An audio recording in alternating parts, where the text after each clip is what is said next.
All right. How's it going, everyone? This is the Dynasty League podcast. I am your host, Joe Rowan, also the Methodical Moneyball General Manager. Today, I've got alongside me my good friend and fellow GM, Mr. Connor McClees, the General Manager of the Adam Dunn Lumber Company. Connor, how's it going, man? Doing well, doing well. Thanks for having me on. Honor to be the very first guest on the show of the very first episode. Not the co-host, just a guest. But Yeah, yeah, yeah, yeah. Thanks for having me. of Like you course. said, GM of the Adam Dunn Lumber Co. The best, probably the best name in the league. But So how's your off season? You've been thinking about your fantasy team at all? What's been going I on there? Or have you I, been focused on fantasy football? I took home a fantasy football championship this year, so I Okay. have All been right. focused on that. All Uh, right. not to say that I haven't given this any time. Um, it's been an off season of getting healthy for the lumber company. Um, had a handful of guys end the year hurt, or kind of came off the IL at the very end. Specifically, Tatis and Matt McClain were the two big ones that I didn't know the status of going into the off season. So they're good to go. Um, I think Matt McClain has actually kind of been on and off some injury list throughout the off season. So Mm-hmm. as of now, he's fine. But yeah, that's been the big things. Had a Getting couple healthy. guys All get right. had a couple guys get traded, which makes me not Yeah. feel good. I never like that, especially when they're stars. Change of Chris. scenery, though. Change of Yeah, but they scenery. were good. But they were good in their original scenery. So Uh-huh. Yeah. yeah. What Christian about Walker. you, I don't know. Chris? Yeah, Uh, Christian Walker. yeah, he's well, that might help though, being with the Crawford boxes in Houston. But I don't know. The Diamondbacks lineup is really good offensively, so you don't have Yeah, him and Cattell working together anymore. the Snakes were good to me. So it was hard to lose one. Yeah. Um, So speaking of Matt McClain, I want to go off that a little bit and switch a little bit right away from fantasy, which is what did you think of the Reds offseason? um, obviously started off great. I was beside myself, over the moon about hiring Francona. Mm-hmm. I think that was pretty much the dream hire for me. Mm-hmm. I was talking to somebody about it, and I mentioned it almost as if like it it wouldn't even happen. That was my Brad Stevens for IU Mm-hmm. hoops, Yep. saying that I wanted Francona. Obviously, he was retired. Didn't think that there was any chance that he was going to come back at all for anybody, let alone the Cincinnati Reds. He must have I don't know, a big ego, a lot of pride, thinking that he can turn this around. So that's what I wanted. Was very excited. And then we went and traded India, and so I think there were some other names involved, but the big ones were India for Brady Singer to the Royals, which I really liked as much as I loved Jonathan India. Kind of a hometown favorite for the Reds. Um, I think it was the right move. It's a starting pitching league, I think we're Mm-hmm. one piece away, which Brady Singer was that one piece. I think we have a great rotation now, and Jonathan India, he is what he is, Yeah. good clubhouse guy, gonna fill his position, gonna hit 270 with 20 some home runs maybe. I hope those are right stats, but that's what I feel like they are anyway. And with a middle infield of Ellie De La Cruz and Matt McClain already, I kind of think that was the smart move to move on from India. So Yeah. Yeah. I agree. Getting Tito in there is big time. yeah, it's That's crazy. what that's what a good organization does from the top down. They get good leadership, unlike over me on the south side, who's I feel just like I can't even ask you about like no, there's you nothing to can't. talk about. Don't. I'm not even. I mean, and when Luke watches this, so when Luke sees this, like right now, and he's just gonna laugh because he thinks that Sox are top of my mind. I've just kind of tuned them out this offseason. Yeah, I've just been like, yeah. just forget They about him. also, yeah, they keep signing Mike Clevenger, who was an abuser, which is great, and so that's the direction we're heading in. So yeah. There was a time where I liked Mike Clevenger. I thought he was I going to did be a good too. arm. I thought he was going to be good. I did too. He was one of those Cleveland guys that came up through their system and not good anymore. Yeah.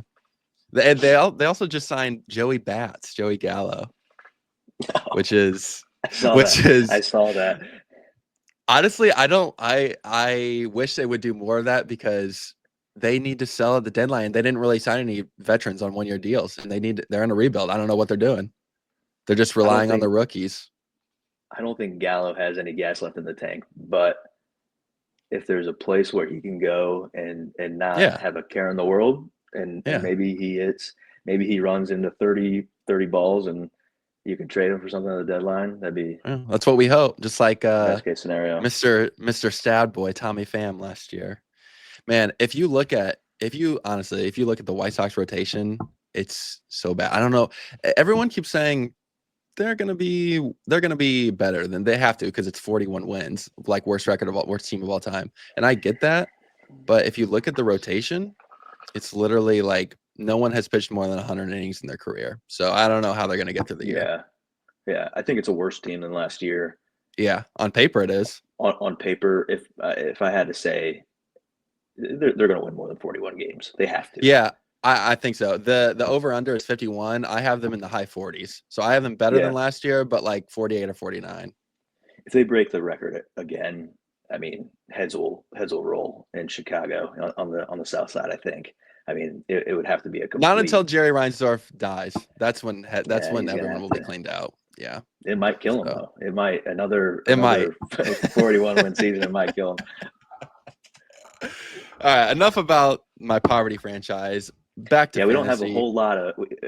Although the Reds had a decent offseason, we don't have a whole lot to talk about as far as our our favorite franchises. No. Hey, at least you took Chase Burns last year. He's coming up. That's another arm. That's Very another excited arm. about Chase Burns. Yeah. A couple other Cincinnati Red arms that I'm excited about. So yeah, we'll see. All right.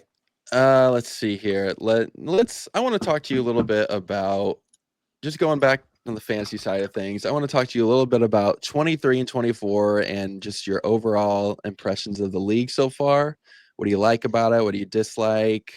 What are the differences between fantasy baseball and fantasy football in your opinion? So you go and then I'll give my answer. Yeah. So, I mean, first off, I think the first 2 years so far have been really fun. I think they've been really successful other than you winning it the first 2 years. Not that I don't want you to win. I would have liked to see somebody else take it the second year at least, but it is what it is. Hey, he had me. Grant is the new owner of that team now ever since the lottery. Yeah, that's another thing. We got to get there's some new blood in the league. But we'll get there. Zach, the old owner, he almost had me. We'll get there though. I can't believe that he dropped out after going to the championship. That's crazy. He wasn't really into it. I know, but whatever. Anyway, so I guess that's one kind of talking point about the first two seasons is obviously the first year. It was my first time playing Dynasty fantasy baseball. It's a lot to take on as far as like it's the second job. Goes. It's a part-time job. It's a second job. You are laboring over it constantly. So I mean, I think for the first 2 years, really, we've had pretty decent like commitments. I think for the most part, the GMs have done a good job, been committed. Lost a couple this year, but it is what it is. So I think that side has been really good. It really good kind of camaraderie, good back and forth with everybody, active group chats and everything like that, active waiver wires and trades and whatnot. So I think it's been good. It's been a ton of fun. I have always been a fantasy football guy, and I'm every time like mid baseball season, I start to think that it's way more fun than fantasy football, just because of how much work it is. I think a good manager can win a lot of fantasy baseball games. Um, Fantasy football, you kind of like, yeah, you can know what's going on. You can have your strategies, and if you stick to your A lot of guns, it luck helps. involved. A lot of luck. A lot of luck involved. Um, A lot of Fantasy injuries baseball's, too. yeah, yeah. So, um, yeah, I mean, first season, I guess I'll speak on my success. I had a really good team in 2023. Yes, you did, man. Yeah, at one point, I remember you had a 10-week win streak. I didn't think 10-week anyone win was going to streak. get you. Yeah, I think I started 0-3 maybe, but that I drafted Fernando Tatis, which if you remember, he had to PEDs. finish up his little time and time out. What do you? Which I Yeah, what's your organization doing? PEDs. What's going on there? no, I took him on after that had already happened. Oh, So okay, gotcha, I bore the cross, decided gotcha. to take him in, mentor him, but I had to eat. I think it was like 28 more games or something like that, hmm um, of him being out. Which we started 0-3, and then once he came back, we went on a tear, made it to the championship, lost to you. Which I think by the end of the year, it kind of felt like the tides were turning. That your team hmm was playing pretty good ball, and Yeah. I was the second best team, but I did not feel like I got um, upset by any means. And then in year two, kind of ran into some bad luck on a couple different weeks, some bad injury luck.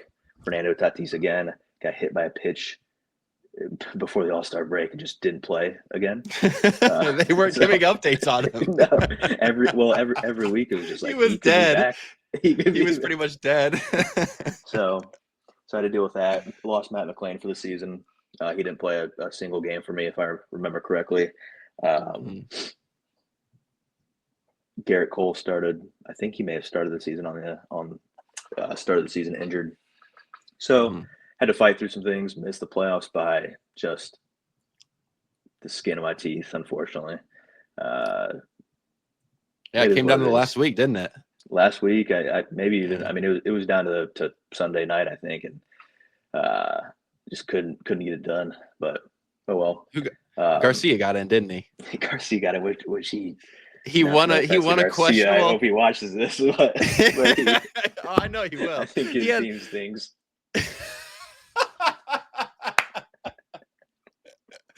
Oh man, hey, that's tough. That's tough, Luke. Because let's be real. I mean, with a team with Otani, man, you got to build around him because you got to Yeah, every build year you around got him. a shot.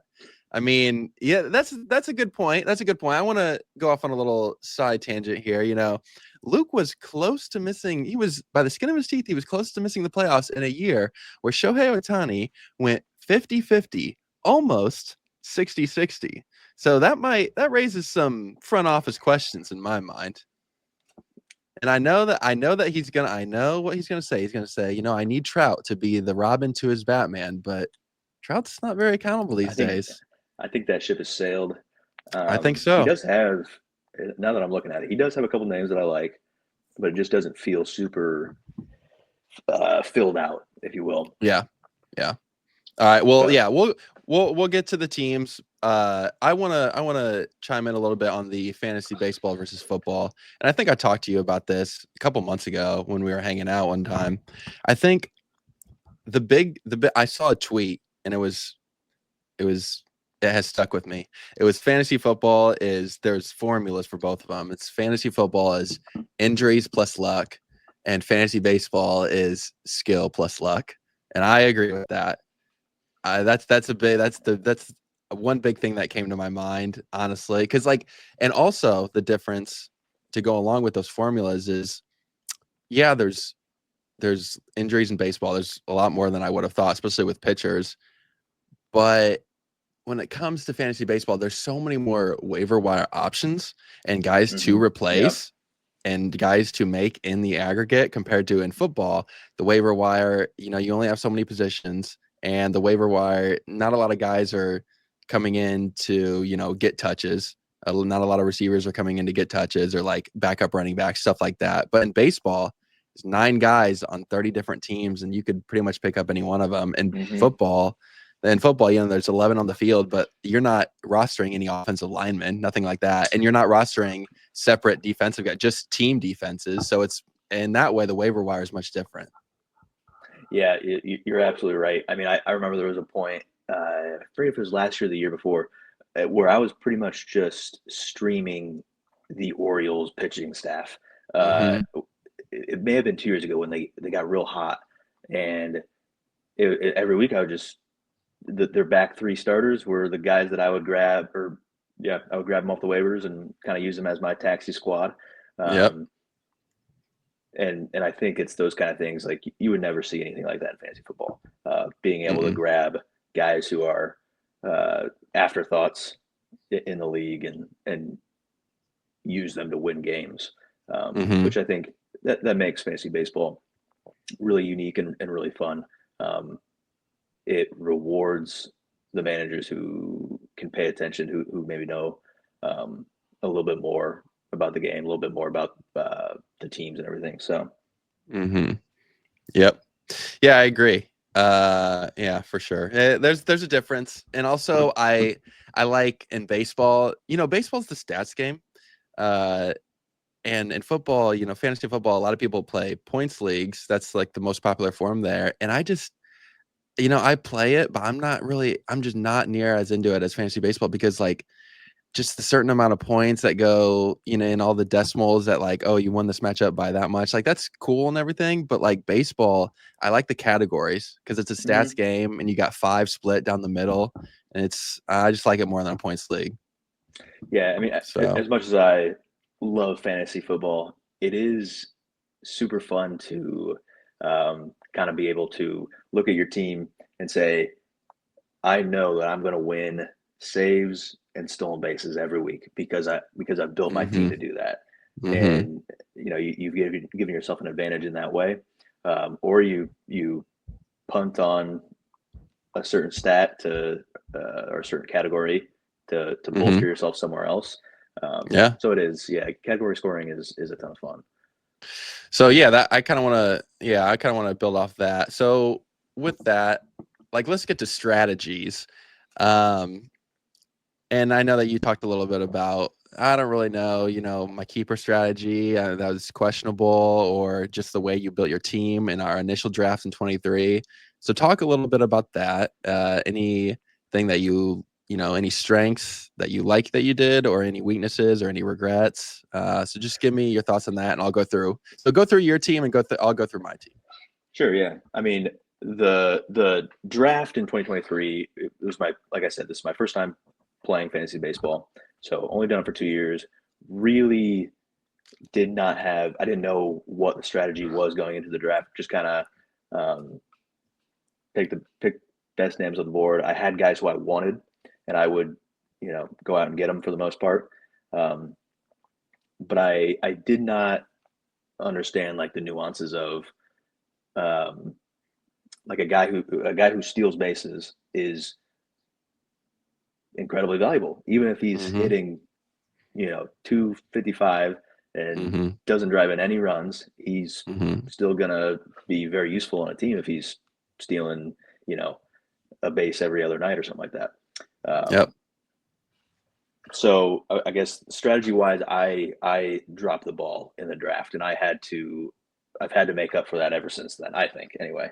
Um, as far as strategy goes, I have definitely developed into a uh, manager or a GM who likes to target the categories that I feel like I can control, which, Mm-hmm. like I've mentioned, uh, saves, stolen bases. Um, doesn't always have to be all of them or both of those, but if I can feel like I can lock down one of those categories, I feel really good, Yeah. because it's almost like you just don't have to worry about that one. So this last year would have been stolen bases was the one that I pretty much won every week, and that was on the back of um, Terang, uh, right? I remember him. yeah, yep, Bryce Terang, Bryson Stott stole a lot of bases. Um, Tatis would grab one. Actually, the sneaky one was Jose Ramirez stole a lot of bases last year. Yep. Um, so I knew that I was going to win stolen bases most weeks. And then the year before that, I felt like it was saves. I was going to win saves Mm-hmm. pretty much every week. So I like to try and do that if I can. This year, as of now, my keepers, I did not necessarily try and hone in on any of that, just because I feel like I'm going to need to have some turnover this year, just with how Mm-hmm. my roster's built out, the ages of everybody. So So there's a but little transformation coming to the Adam Dunn lumber. potentially, I think we're going to have to.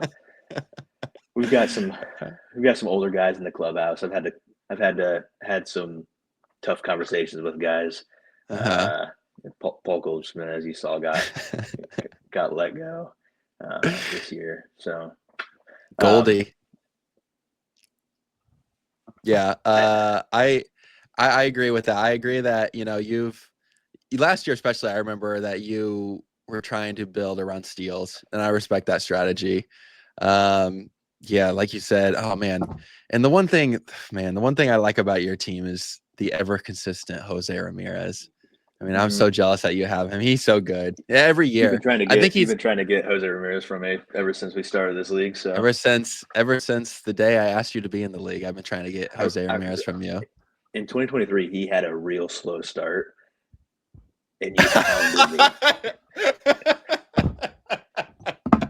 You hounded I me did. I did. to trade Hey, him, and guilty as charged. Guilty yeah, as charged. That would have that if that would have gone through, I would have. I yeah, mean, I've already won the past year, but it would have been a runaway, in my yeah, opinion.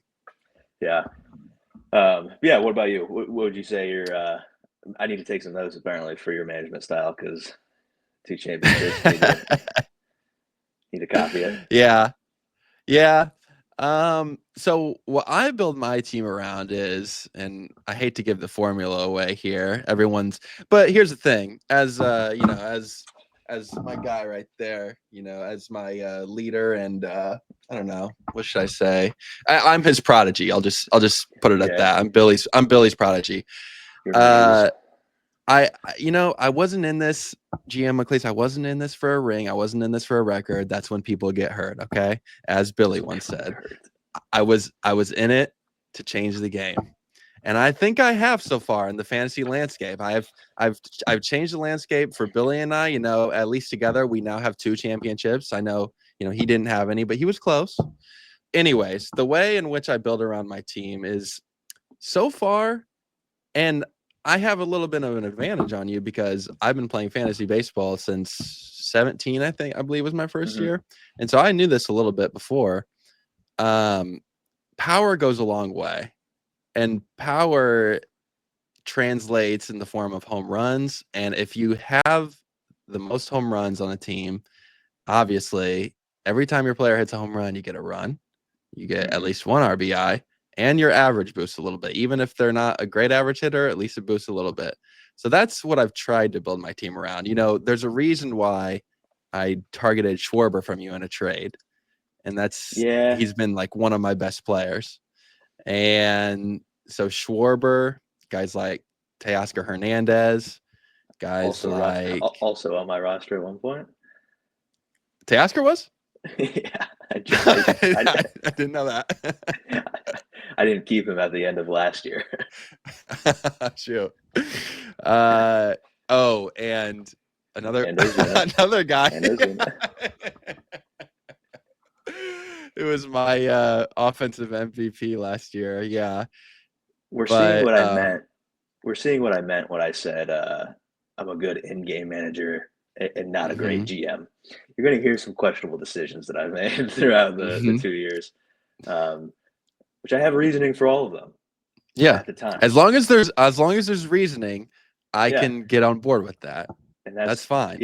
that's why I try not to beat myself up too bad about it, because Uh-huh. I look, hand up. I didn't see the ghost of Chris Sale coming back and winning a Cy Young this year, No, you didn't.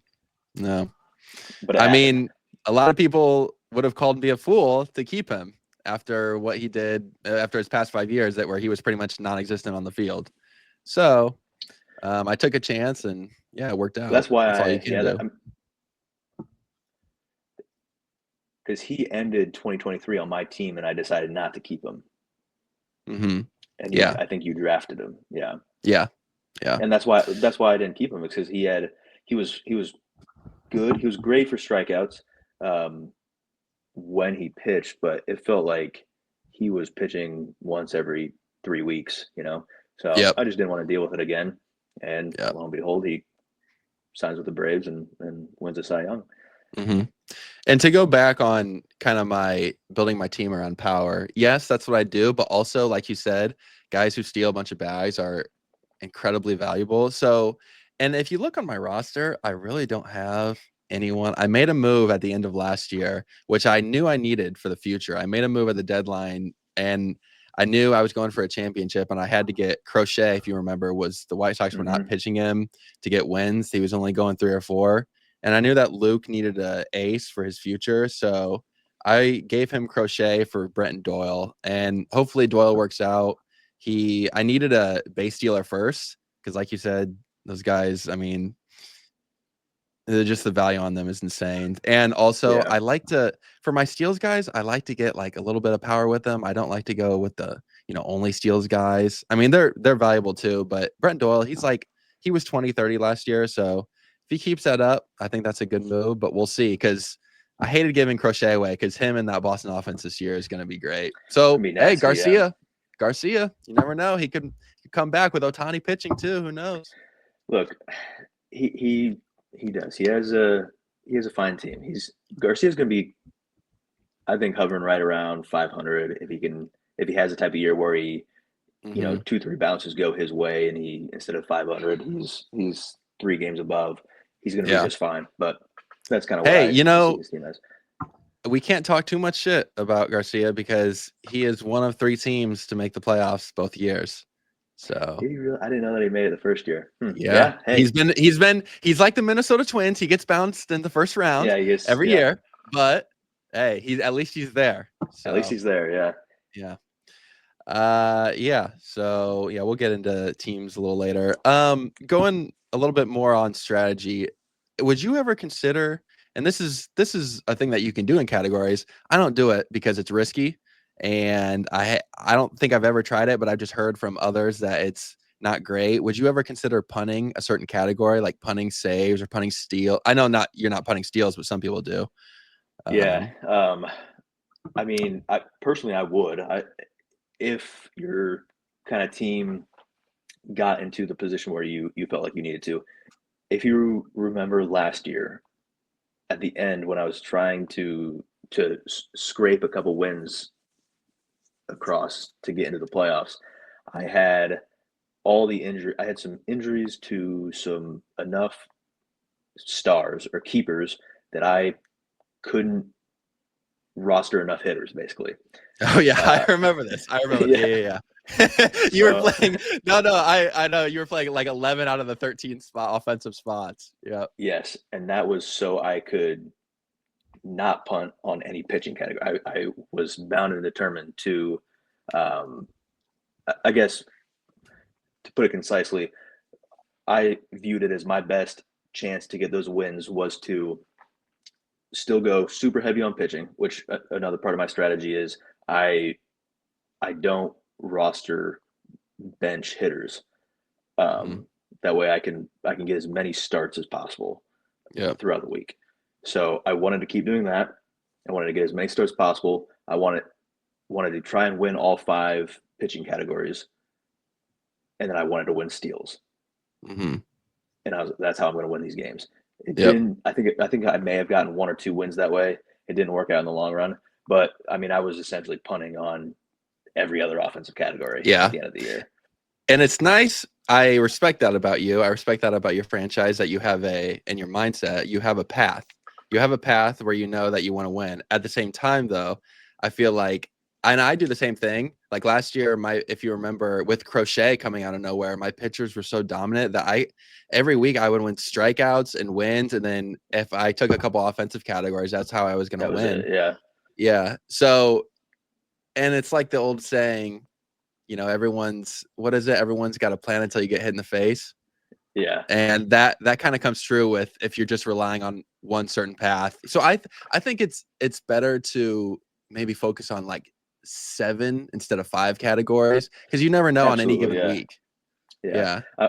looking at my team right now, I'm remembering. So it was all hurt at the same time at the end of the last year was Tatis, Christian Walker, Ketel Marte, Matt McLean, and Kerry Carpenter. And those Mhm. were all five guys who I was pretty bound and determined to keep on my roster. Yeah. So I was just starting two of those, even though they were hurt. Yep. So Yeah. Yeah, and those are. I mean, it's hard too because you weren't going to drop any of those guys. They're all keepers. mhm. They're all part of your franchise. I think Carpenter has a bright future. If Hinch played him against lefties, man, that he's a star. He's And he just needs experience against lefties. I mean, good guys yeah, will hit lefties. hmm So, yeah. yeah, he was great when Um, he was healthy last year. yeah. Yeah. The Tigers team, it's going to be interesting who wins the Central. I like them, but any four could win. Not any Yeah, five, but any four. 94. Yeah. All right. Switching off punting a little bit here. And also on that topic, I don't think I would ever do that because the margin for error in a categories league, I would never, I don't think I would have the balls unless my team was not great. I wouldn't have the balls to, and sometimes you have to, if your team's not great, you have to think outside the box. But where my organization is at right now, I'm going for all 10 categories. I Yeah, don't, I wouldn't want to leave your anything on the team, table. your team absolutely is good enough to just keep it well rounded. So Yeah. Okay, let's see. All right. Yeah, let's switch the topic here a little bit. Let's go on to trades. I want to talk to you about some past trades that you've made and that I've made, and I want to talk to you about I don't know if you have in mind your best ones and your worst ones. Just talk me through a little bit about that. yeah, I can talk about And my worst ones. actually, I want to start out. I want to start out with a little strategy of mine. I love this is my favorite. Not trying to trade rep anyone or fleece anyone. My best or my favorite strategy is, and for everyone in the league, I'm giving away my secrets, and I don't mind. If I my 2-for-1, that's like where I go mostly because not even that I'm giving away. I'm trying to get one good value for two other fine values. It's that I'm opening up a roster spot, and that's so hmm valuable. That Yeah, creating a roster spot is so valuable when you, especially in a keeper league where you can't like just drop guys to drop guys, you know. So 2-for-1s, I don't 3-for-1s are like, all right, this is like almost too weighted one way, but 2-for-1s are my favorite for sure. I thought you were gonna say that Sunday morning desperation trade That's where your you go. strategy. That's you. That's you. Sometimes I'll do that, but like I don't know. Well, So I I don't want to like give to. away anyone too good. Well, I like to go into the app and see, okay, who's in a dogfight right now and who desperately needs a starting pitcher, and I can give them a lesser starting pitcher for somebody who I view as valuable on their team. Um, Yep. and getting those to go through every once in a while is great. I think I got Brady Singer that way, which is um, Brady Singer a little up and down, but I still think he's going to pan out to be a great pitcher in the MLB. Hmm. He's had two strong years in a row. So um, Yeah. Who'd you get him from? Chase? I don't remember off the top of my head. It being one of those Sunday morning trades, it was kind of Uh, nondescript. I can't even remember who I gave for him. So I've had him for over a year now. So it was a yeah. little while ago. I Um, remember. I remember at least once or twice you had a Sunday morning deal with Chase, and I just want to say, anytime you pull off a trade with Chase, I'm impressed because it he's is, pretty yeah. stubborn. He's hard to He's deal stuck with in for his sure. ways. But take me through some of your best ones and worst ones. Yeah, unfortunately, I don't have any trades that I look back on and I'm like, wow, I really won that. Um, I've had great waiver wire pickups. That's where I've kind of made my hay. Hmm. But the one trade that I still think will pan out well for me um, is I traded Bryce Terang at the very end of last year for Ronel Blanco Oh yeah, as a starter for the Astros, who it's had a a good really one. strong Yeah, year. Um, and I he's think that young was too. yeah, he's young. which so is Trang. I think that could be a good trade, just like across the table. I think I traded him to Garcia, and it was just one of those ships passing the night moments where we were going in different directions. He wanted a guy who could steal a lot of bags, and this was in that part of the year where I was desperate to try and win all 5 pitching categories every single week to sneak into the playoffs. Yeah. So I went and got Blanco, who he didn't light the world on fire for me. Actually, if I remember right, he missed a couple starts after I acquired him, but I think it definitely was a little bit of a long-term play, and I think that'll work out well for me. Yeah. No, I agree. I like Blanco a lot, especially in Houston.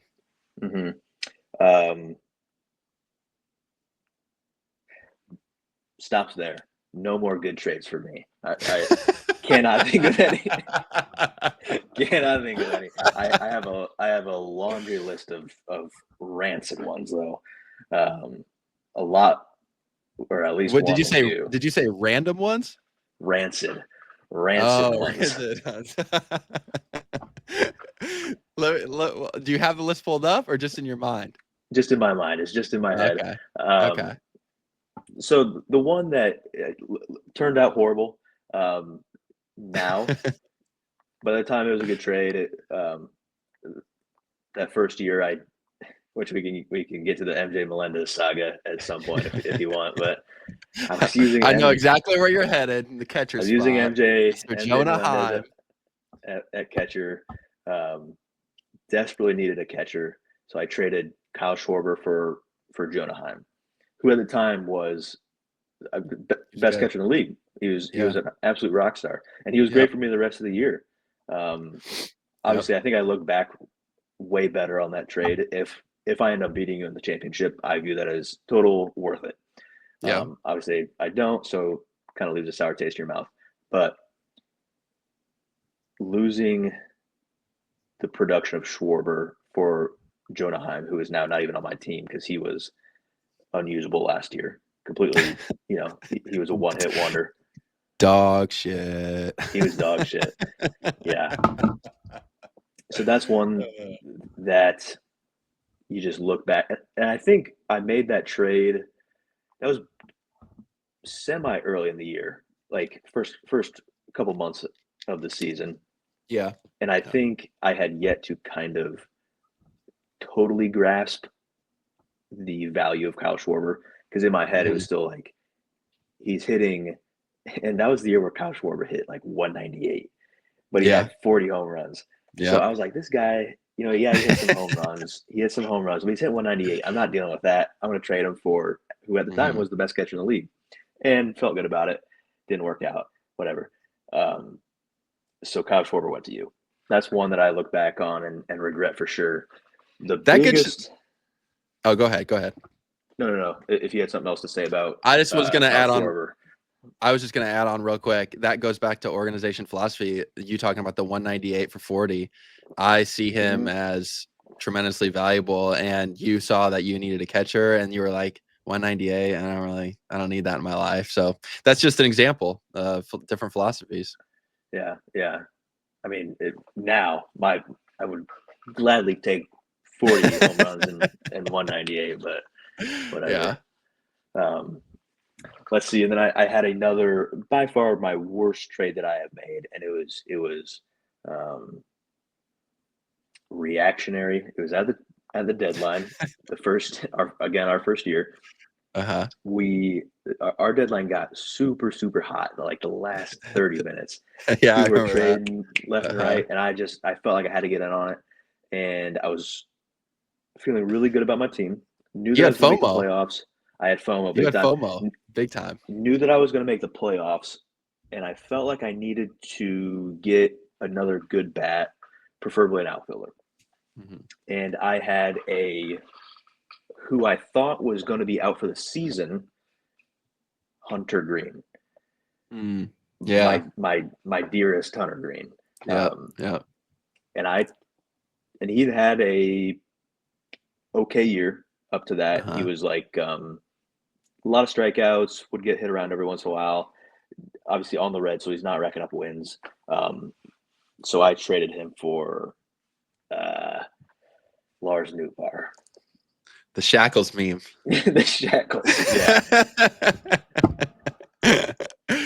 uh, I wish I should pull up Lars Nootbaar's first half stats of 2023, but I don't think they were great. I think they were fine.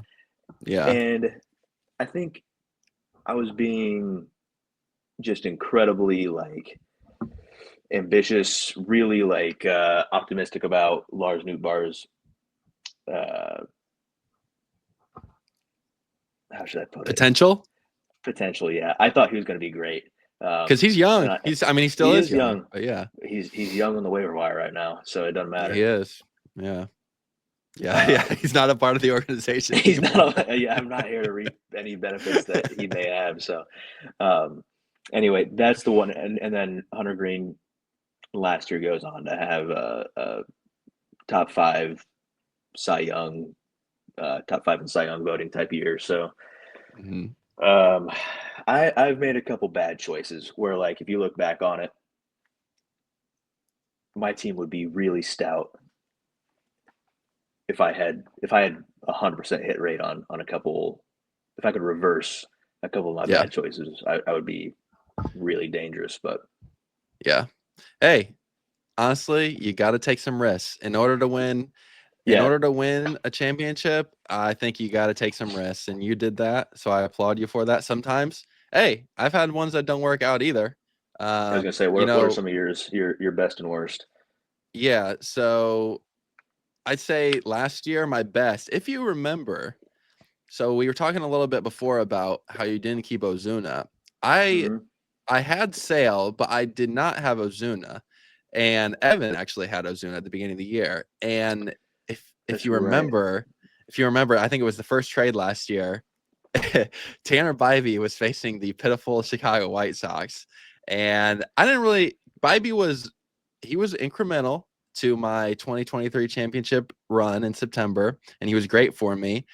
But I saw him get blown up by the White Sox, and something just went off in me. I was just like, I was watching the game, and I was just like, can't unsee. Yeah, and I was just, it was maddening just watching my team who never performs, and then get me in fantasy like that. Like, oh, so you're gonna perform today against one of my pitchers? All right.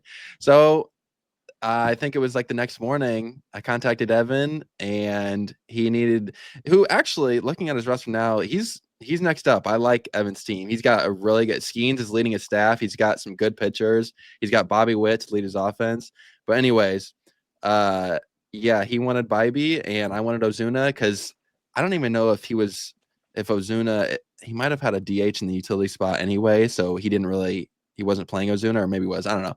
But yeah, it was a 1-for-1, and Ozuna was doing well so far. I honestly, though, when I traded for him, I did not think that he was going to be what he was. Like, because the year before for you, he had 40, and last year he hit, yeah. But he was, I had him the very first year, and he was awful. And I dropped him, and then you had him, and yeah. The problem was that I did have to endure the horrible Ozuna as well. And when when he's not hot and you have to watch those at bats, it's alarmingly bad. Yeah. I mean, so it's something that you don't forget, and that's why I didn't keep him. I had seen how it's hard to view a player as incredibly valuable when you know that so much of their productivity comes on these incredibly hot stretches. Because then you would just eat weeks of Marcell Ozuna where he was going 1 for 25, and you just had to keep him in the lineup. So I decided to part ways with him foolishly. I mean, I should have at least kept him just because he was more valuable than somebody who I was going to grab in the 3rd round of a keeper draft. But it's okay. You live and learn. Did that have anything to do with, because it was your first year selecting keepers, did that have anything to do with, oh, he's old, like I don't need him, even though he is incredibly valuable, even, yeah.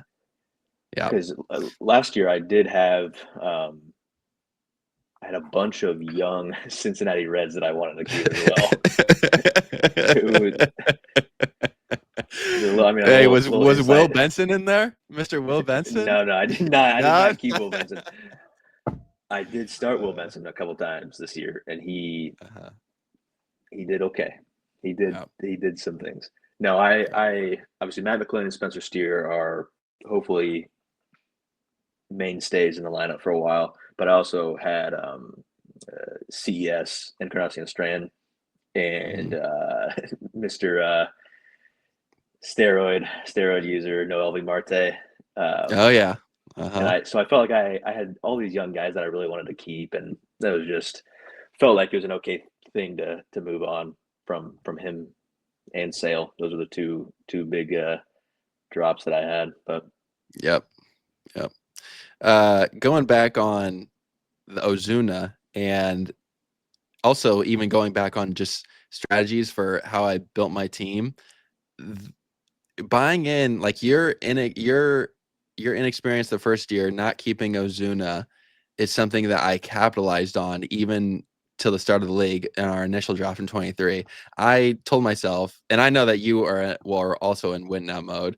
I told myself I'm in win now mode, and so guys like obviously Ozuna in his mid 30s, great, but like drafting, there's a reason I drafted Freeman and Simeon with my third and fourth picks, because they're like so consistent. They're on the field every day, and that honestly, they're the reason I've won both years back to back.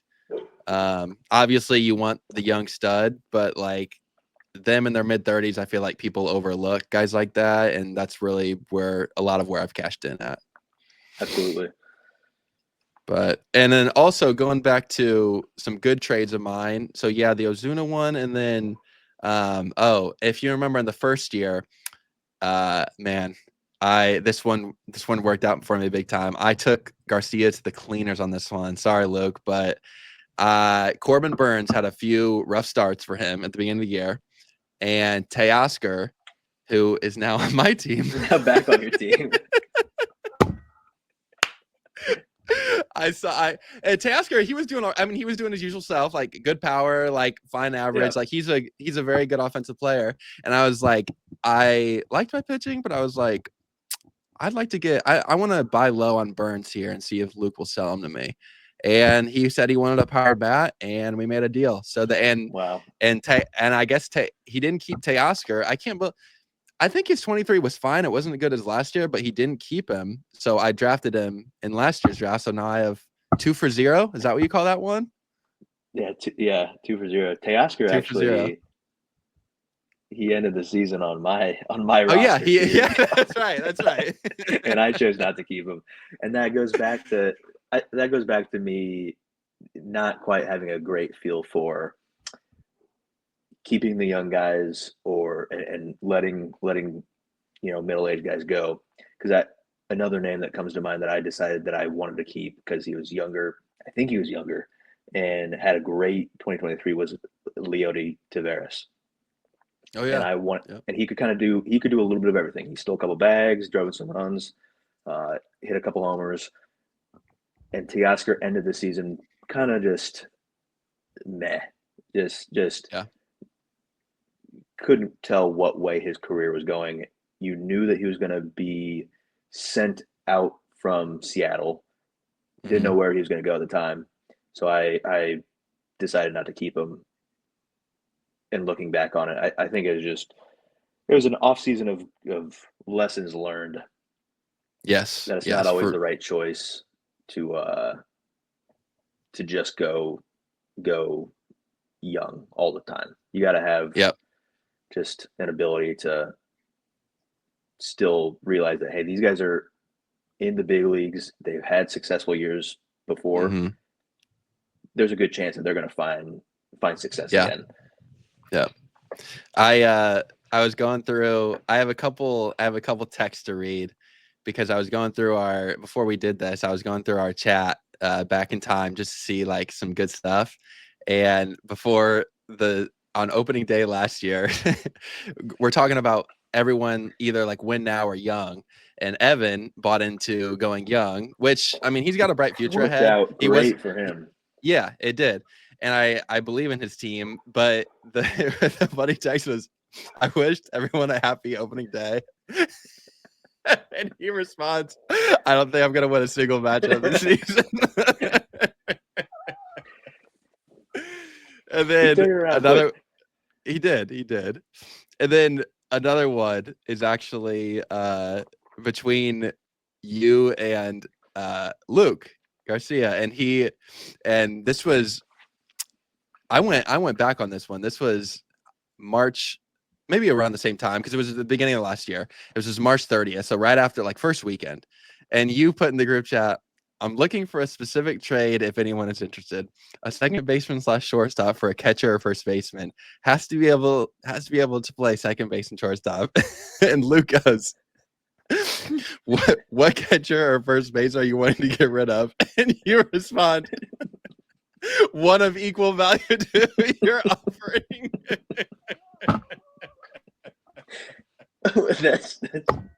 That's how trades get done. What do you mean? That's one of equal value to your offering. I was like, I'll tell you. that's I'll tell you what all the of. answer. I'll tell you what I meant by that. Paul Goldschmidt is what I meant. Is who I'm trying to trade. Okay, I gotcha. I didn't want to But say Paul Goldschmidt. Yeah. One of the funniest things about that was just the fact that, like, that's just fantasy sports in general. I feel like no one's. I mean, okay, yeah, you are trying to get equal value, but especially at the beginning of the season, like that was like you're trying to see if you can buy low on some guys, like I did with who was Teoscar that one year. But yeah, I just thought that was hilarious. There's some good stuff in that chat if you look back, some funny stuff. All right, so yeah, so we've gone through trades, and I think I covered my good ones. I'm trying to think of, because I wanted to get to some of my bad ones. I wanted to humble myself a little bit here. My bad ones. I remember there was, with Blake, my man, Mr. Moorhead. I traded, and this was more of a roster construction one. Actually, well, there was two with him. He might have gotten the better end of me on both. So it was the Yiner Diaz last year was horrible, and my organization had high hopes for the kid, and I still think he's going to be good. He turned it on last year, so I had him in April and May, and he was, as Jonah Heim was last year, complete dog shit for the first 2 months. Really bad, yeah. And really bad. And after having such a good 23, I was like, this kid's like up next, and he's only like 24 years old. Like he's going to be really good. And I was like, Blake, I will give you, I believe it was DeGrom and I will give him DeGrom. Yeah, I'll give him DeGrom and a young pitcher. I don't think he has the young pitcher anymore, but I got Salvi, and it worked out for him because once I went through, I dropped Yiner. He picked up Yiner, so he literally got Yiner and DeGrom for Salvi, who I don't have anymore because my organization is going in a different way of catcher this year. That's all I'm going to say. I will not be taking Salvi in the draft. So if you want him, I did notice that you and I are the only ones that did not don't keep have catchers. a catcher. Yeah, me neither. So if you want Salvi, you can have him. I will not be taking him. But yes, my organization is going a different way. Hint, hint, wink, wink. And so that worked out well for Blake. He got the best of me on that one. And I think DeGrom's going to be nasty this year in Texas. I mean, if he stays on the field, I still believe in him, and he's got the best stuff out of anyone. So You probably don't remember this. Maybe you do, because I complained a lot in the group chat when he picked up Yiner. Mm-hmm. I played him that week, and he hit 4 home runs against me.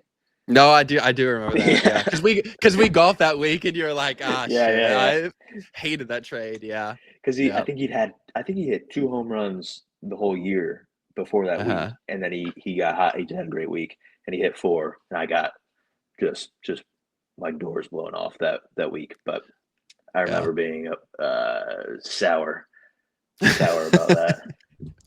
Hey, I mean, well, would you have won if that trade didn't happen? No, I don't think so. Okay. I think Okay. I think I was losing that one no matter what. I was gonna say, But damn, that trade could have taken you out of the playoffs, but I don't think it was close, but I don't think it would have. I had three other much worse breaks keep me out of the playoffs. So Yeah, that one is yeah, the least of my worries. yeah.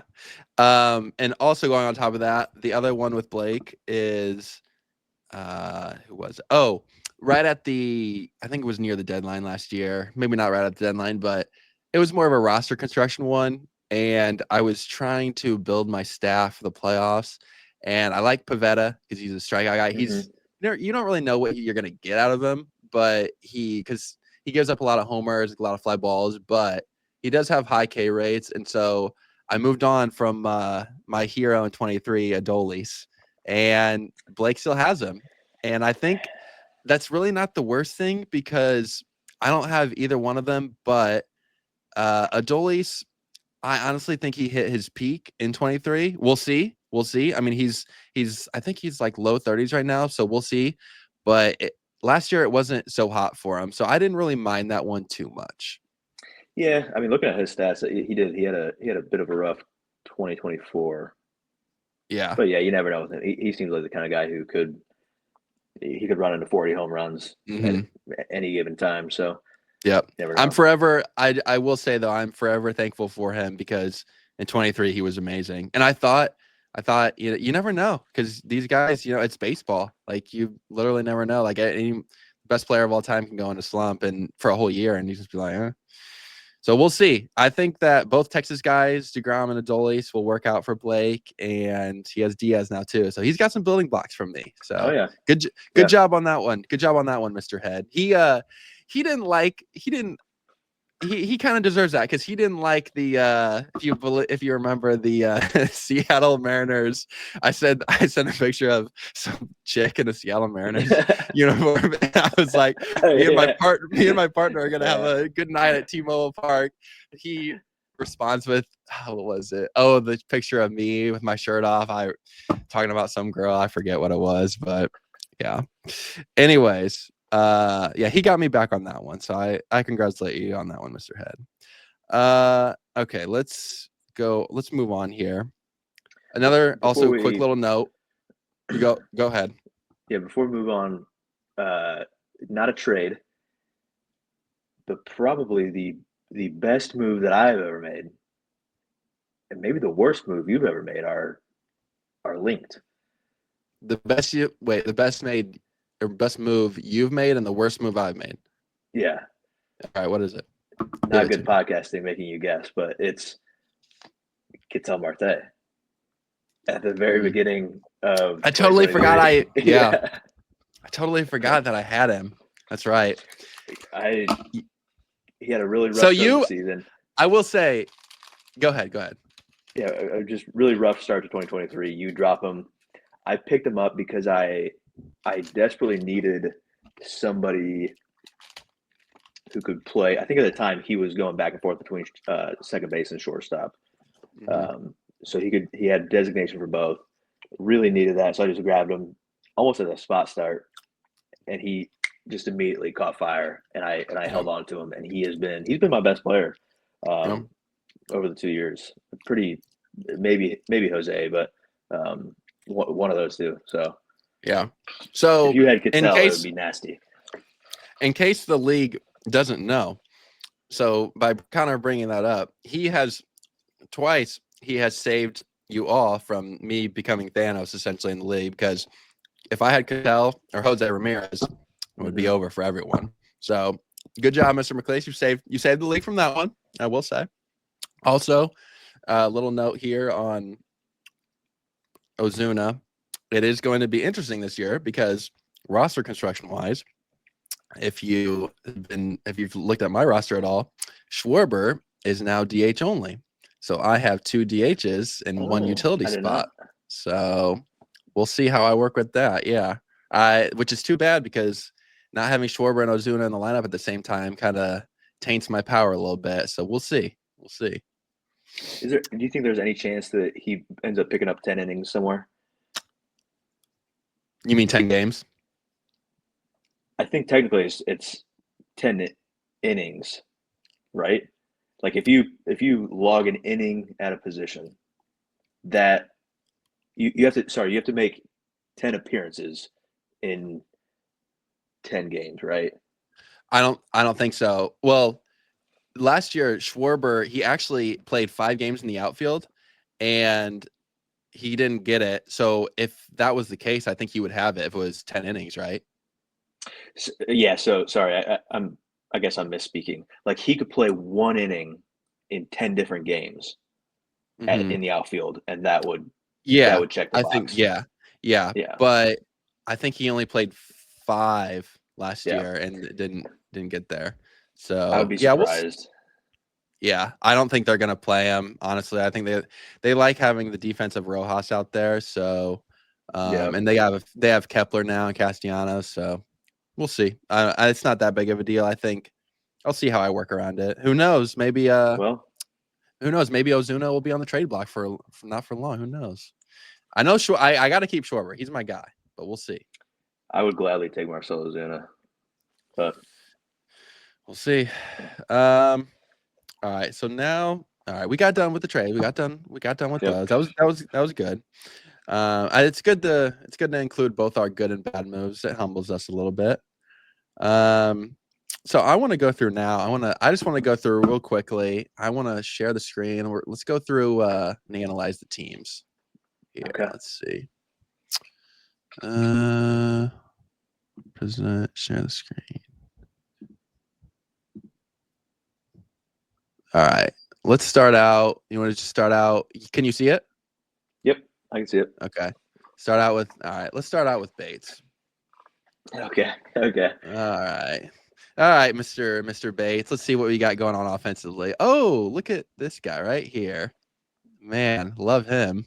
What do you have Tommy to what Edman. do you what do you have to say on Mr. Tommy Edman? Tommy Edman got ridiculously hot in the playoffs, didn't he? So He I'll did. tell He you what did. that I'll tell you what that does. That ropes Chase in for another like three Four three more years. months. Four Yeah, more. he'll be chasing that high. Never see any real production from Tommy Edman, but he will not Mm-mm. drop him. Nope, he won't. So on a realistic note, Chase's team is, I think he is good. Chase has good players. Hmm. I hope he listens to this because I'm going to be candid and I'm going to be honest. Chase has Yeah. good players. Chase is my choice as the biggest disappointment GM Okay. because I think his team is good enough to win a championship, and he has not Uh-huh. made the playoffs. He hasn't made the Yeah. playoffs. Yeah. He's a little. I think he is maybe afraid to make a decision that hurts him in the long run. Hmm. So in turn, he makes no decision. He just Yeah. lets it ride. But he has great young talent. He has a couple like absolute superstar young guys in Gunnar Henderson. Um, And actually, Acuna that's down kind of here. it. Oh yeah, Oh, sorry, yeah, Acuna down Cunha's here. on. Yeah. Yep, yep. I was gonna say I could have sworn he had another younger uh, star there, Yeah. and then he kind of has the monopoly on twilight of their career superstars. I feel like, Yeah. um, Yeah. With which Altuve, Machado, and Harper. yeah, I mean you could even Yeah. throw Corey Seager in there. Oh Not that yeah, he's Seager. really he's not on the downturn, I don't think, but Man, any of those guys. just looking at this roster, man, I mean, I'll make my decision after we go through all of the 8 other teams, but man, I might have to agree with you because just looking right now, and a big part of this is we'll go through his pitchers after, and that's a big part of his weakness. He has not invested in pitchers at all, really. But just offensive wise, if you have Acuna, Harper, Henderson, Seager, Machado, Altuve, and Michael Harris II, how have you not had more success? And Honestly, then even even that's my his question. even his kind of role players, I think, are top of the line. Absolutely love Lane Thomas. Kind of a do-it-all guy, especially when he's hitting. I know he Hmm. had a little bit of a rough stretch last year, but going to steal bases. going to steal a lot of bases when he's getting on base. Mm-hmm. Can hit a home run or two, driving some runs. He's in a great offense now. Um, just absolutely love his kind of fillers. TJ Yep. Friedel, another Yep. Red that I adore. Kind of a good uh, hustle guy in the outfield for the Mm-hmm. Reds. So I would Yeah. like to see Chase kind of put the pedal to the metal here and make a run for a championship. He just has Yeah. to get out of his own Yeah. way. Yeah, Chase, if you're listening here, buddy, we Connor and we believe in your team. Like we just said, I mean, you got some stars. You got and a big part of that, like I said, let's go down to his pitchers. A big part of that is investing in pitching. And I'm not going to say, and Chase is going to say, oh, Joe's just saying that because he was offering me Crochet last year. Mm-hmm. No, I will not say that.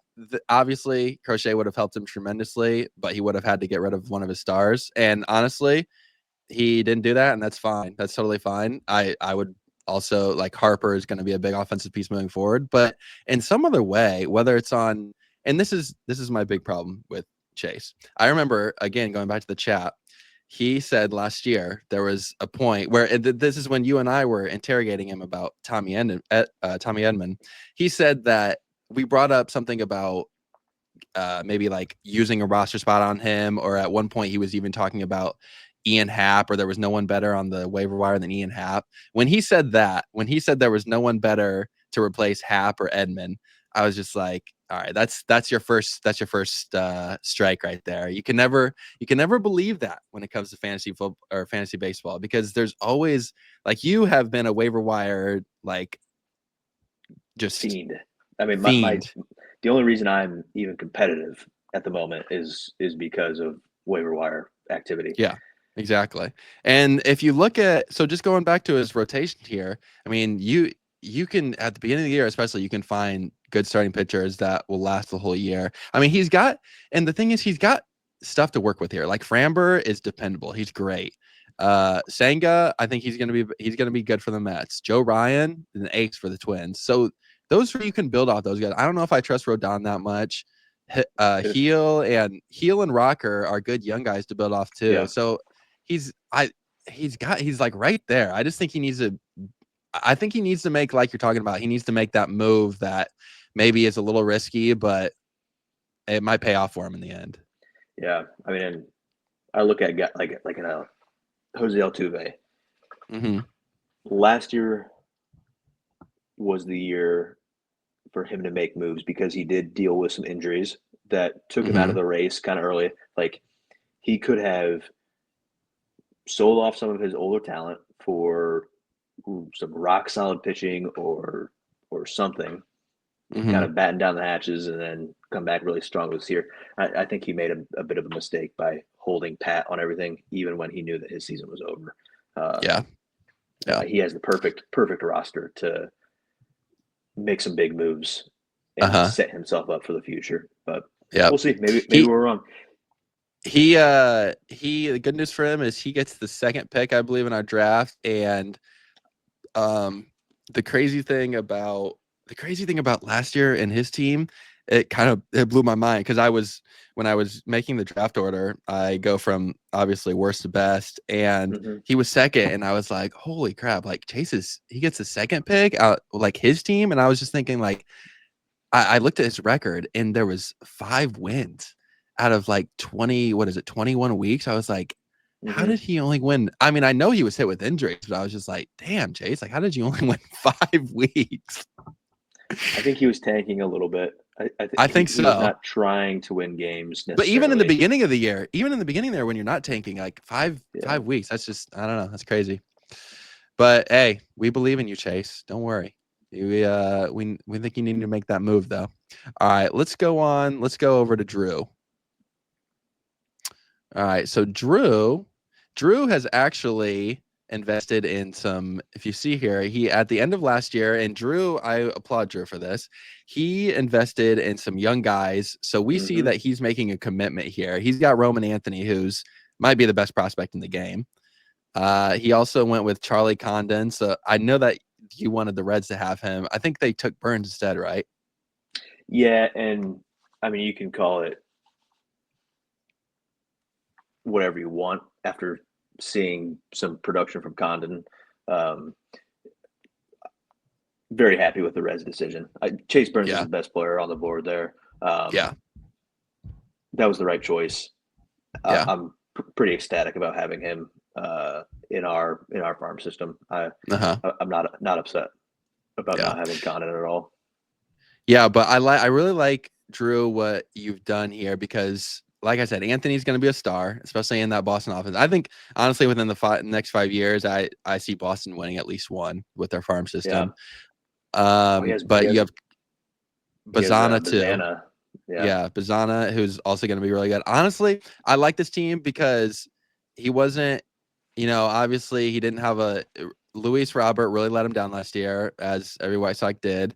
But he has, I think, hopefully, man, for the White Sox organization themselves, we need him to create some value so we can get a haul for him. And then he's got Tucker, who's very stable. And man, this is a big key right here, Mr. Bo Yep. Bichette, because man, he had a horrible year last year. Horrible year, especially from a guy who you kind of expect to fill a lot of holes for you. I think when Bo Bichette is on, he's going to do a little bit of everything, hit for a good enough average, drive in a lot of runs, score some runs, hit some home runs. Yep. And he didn't do any of it last year, really. No, not at all. I also like, this is a very sneaky waiver wire pickup that he had. Brent Rooker, he had, if I believe, he had 39 bombs last year, 112 RBIs. Honestly, this A's team, it's coming along. It's really not that bad anymore. No, it's not. And that's how the A's do business. Is you cannot say that they don't bring in good talent in their farm system. They develop talent well. It's just when they get there, they have a good year and they trade them. Yeah. I mean, there's a laundry list of great names who have come up through the A's over the last decade. Yeah. Yep, for sure. But I like your offense here. I think Bregman's going to be great in Fenway. He's going to be hitting off that monster all the time. Love Alec Bohm. Love CJ Abrams. Ozzy Albies too, man, and that death of a Braves lineup, man. Yeah. He's got the offense, but again, like Chase, I see not a lot of pitching depth here, and that's what really concerns me. So Skubal is great. And Jackson Jobe is a really good rookie too. And McClanahan, he'll get him back this year at least. But man, Drew's going to have to focus on pitching in the draft because not a lot. Yeah. So I think that – go ahead. Relying on the draft to fill out a bullpen or pitching staff, I think that's pretty stressful. I think that's going to lead to a couple early losses in the year. Especially like it takes a couple weeks to just figure out kind of, who has what at the beginning of the year. Yep. I think it's going to be hard. I think it's going to be tough to figure that out early. You're right, because it might be rough on the first few weeks. And honestly, he's kind of committed to a direction with all these rookies, which is great. And that'll probably work out in a few years. But if he wants to compete this year, it's going to take some time, and he's going to have to be a waiver wire fiend, especially with pitchers. And yeah. And you can do that. You can do that. His team's good enough. I'm surprised that he went so heavy on the rebuild already. I don't know. Does it say what his record was last year by chance on there? I can look at it here. Let me see.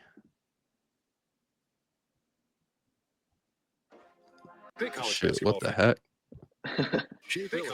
Jay Billis, what are you doing? Jay Billis making a guest appearance on the. That's okay. Well, it says right there 9-12-1. Yeah, so he was. I mean, ball bounces a couple different ways, and he's right in it. But yeah. Oh well. So yeah, no, I agree with that. I think Drew, your offense is great. Honestly, I don't know if Condon's going to be up this year, so we'll see. It takes a lot to hold someone for a whole year. But I mean, if you're committed to that, you can do that. But we'll see. We'll see how he does it. I mean, he's got a lot of good young guys, but yeah, the pitching is definitely the main focus for him and building that. All right, let's move on to Mr. Head. And I like what I see. I like this team. I do. They are definitely in a win now mode. Blake actually turned it around last year. A couple of my trades helped him turn it around, but he was right there with you on missing the playoffs, wasn't he? Yeah. Yep. Yeah. What do you think? What do you think of his team? Yeah, I agree with you. I think this is one of the more set in stone teams that we have in our league. He's got a lot of guys who they are what they are. You know what you're going to get from them, and it's just kind of whether or not those kind of fill in pieces produce for him. Exactly. And if they do, I think he's going to be in a great spot. I mean, he's got the definition of cornerstones in Mookie Betts and Aaron Judge. Yep. You can even throw Adolis Garcia in there. And then his pitching staff is, I don't know that he has any like guys that really wow me at this point, but he does have guys that I can trust. You know, you look at DeGrom and Eovaldi, Woodruff is great when he's healthy. So I think he's got a team that if he can get a couple guys to have all-star years, he's gonna be in great shape. I definitely when you say trust, I definitely trust like Eovaldi and Ober. I don't know if I trust like DeGrom has upside. I don't know if I trust him that much. Like I trust him if he's healthy. I should say as long as he's healthy, it's full trust. Yep. Him and man, he's got some upside because him and DeGrom and Woodruff could be like SP1, like aces. And honestly, like Bieber, Bieber too. So he's coming back in a little bit. I don't think he'll be ready at the beginning, but he'll be back around the All-Star break, I think it said. So yeah, this team is in win now mode. I think he can be right in the mix. Let's move on. I don't really have anything too good or bad to say. All right, let's go to Evan now. All right, so Evan, I know you wanted to talk about his team a little bit because he has really he's done this nicely. He's got a great balance pretty much everywhere. I think a slept on name is Caminero. I think he's going to be a star. He's going to be really good. Yeah, Evan was my choice for sneaky good GM. Yep. I think he kind of got lost in the mix early in our first year because things were pretty rough. Yeah. Yeah. To say the least. Yeah. And the young guys that he brought on, one, they got called up way quicker than I would have ever imagined. Yeah. And they've produced. So tons of great young talent. Yep. Good cornerstone of Bobby Witt Jr. Maybe if we redrafted, Bobby Witt goes maybe second behind Shohei. I think you probably still have to take Shohei at 1-1. But yeah, I think it would go Shohei, Witt, Judge. I think that's how it should go. Yeah. But I agree with you. I honestly, he didn't even.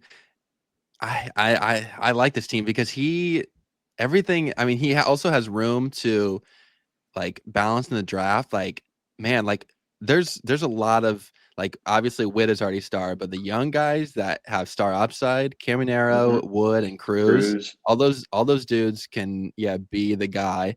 And then you have Turner already there. Correa's a good depth piece. Ohapi's young too. Oh, and this is a big Jackson one too. Holiday. Yeah, if Holiday can go, I mean, obviously I'm not thinking he's going to be his dad, but he's going to be good for the Orioles. He just had a rough 24.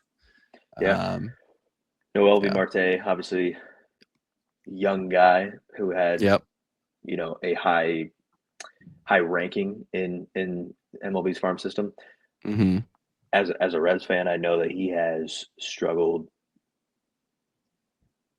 immensely over the last year. Even in AAA, and I think even in like the fall ball league that he's playing in, I've heard it has not been good for him at the plate. So, interesting. We'll see.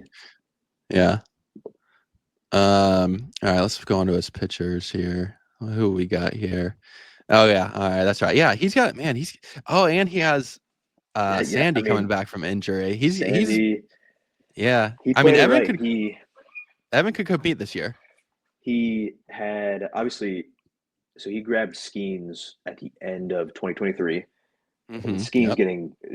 Skeens being the best pitcher, maybe the best pitcher in the MLB already is insane for him. Yep. Um, Getting that turnaround so quickly, and then he had the number one pick in a great year hmm with Yamamoto. So Yep. yeah, Yeah, that's true. Yeah, and I think this year, Sasaki. I mean, is probably going to go number one. I think I he feel like probably it's goes just. one. I feel like it's just the Japanese pitcher go, the new I Japanese know. Dodger pitcher go one. Yeah. But yeah, Evan, yeah, I applaud you. I'm not gonna give out my awards just yet, but yeah, I like that from Connor. I like this pick. He's built it well, man. And you know what? Oh, this was another trade right here that I made with Evan, and this was actually who was this? This was oh, I think I gave.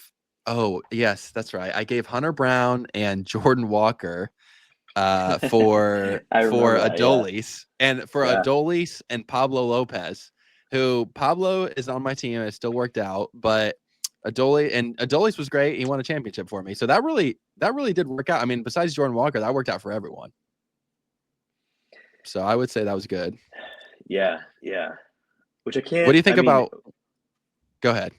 I was going to say at the time, I can't blame him for making that trade. Jordan Walker was supposed to be an absolute stud, and it just Yeah. hasn't worked out. So, Yeah.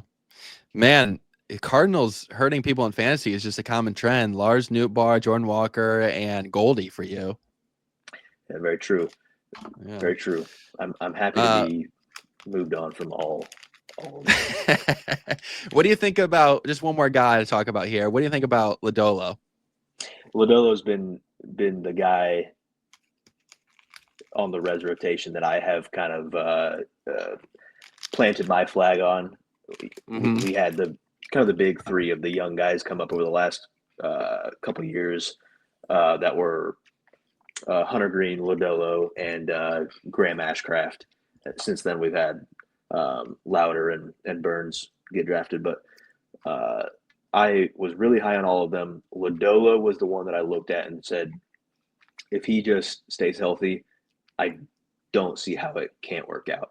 Kind of this Yeah. big, long left-handed pitcher, has good stuff, and it for the most part has worked out. Other than when he has dealt with some injuries, so Yeah. really Yep. like Nick Yep. Lodolo. I traded him Nick Lodolo. I forget what I got in return for that, but I did.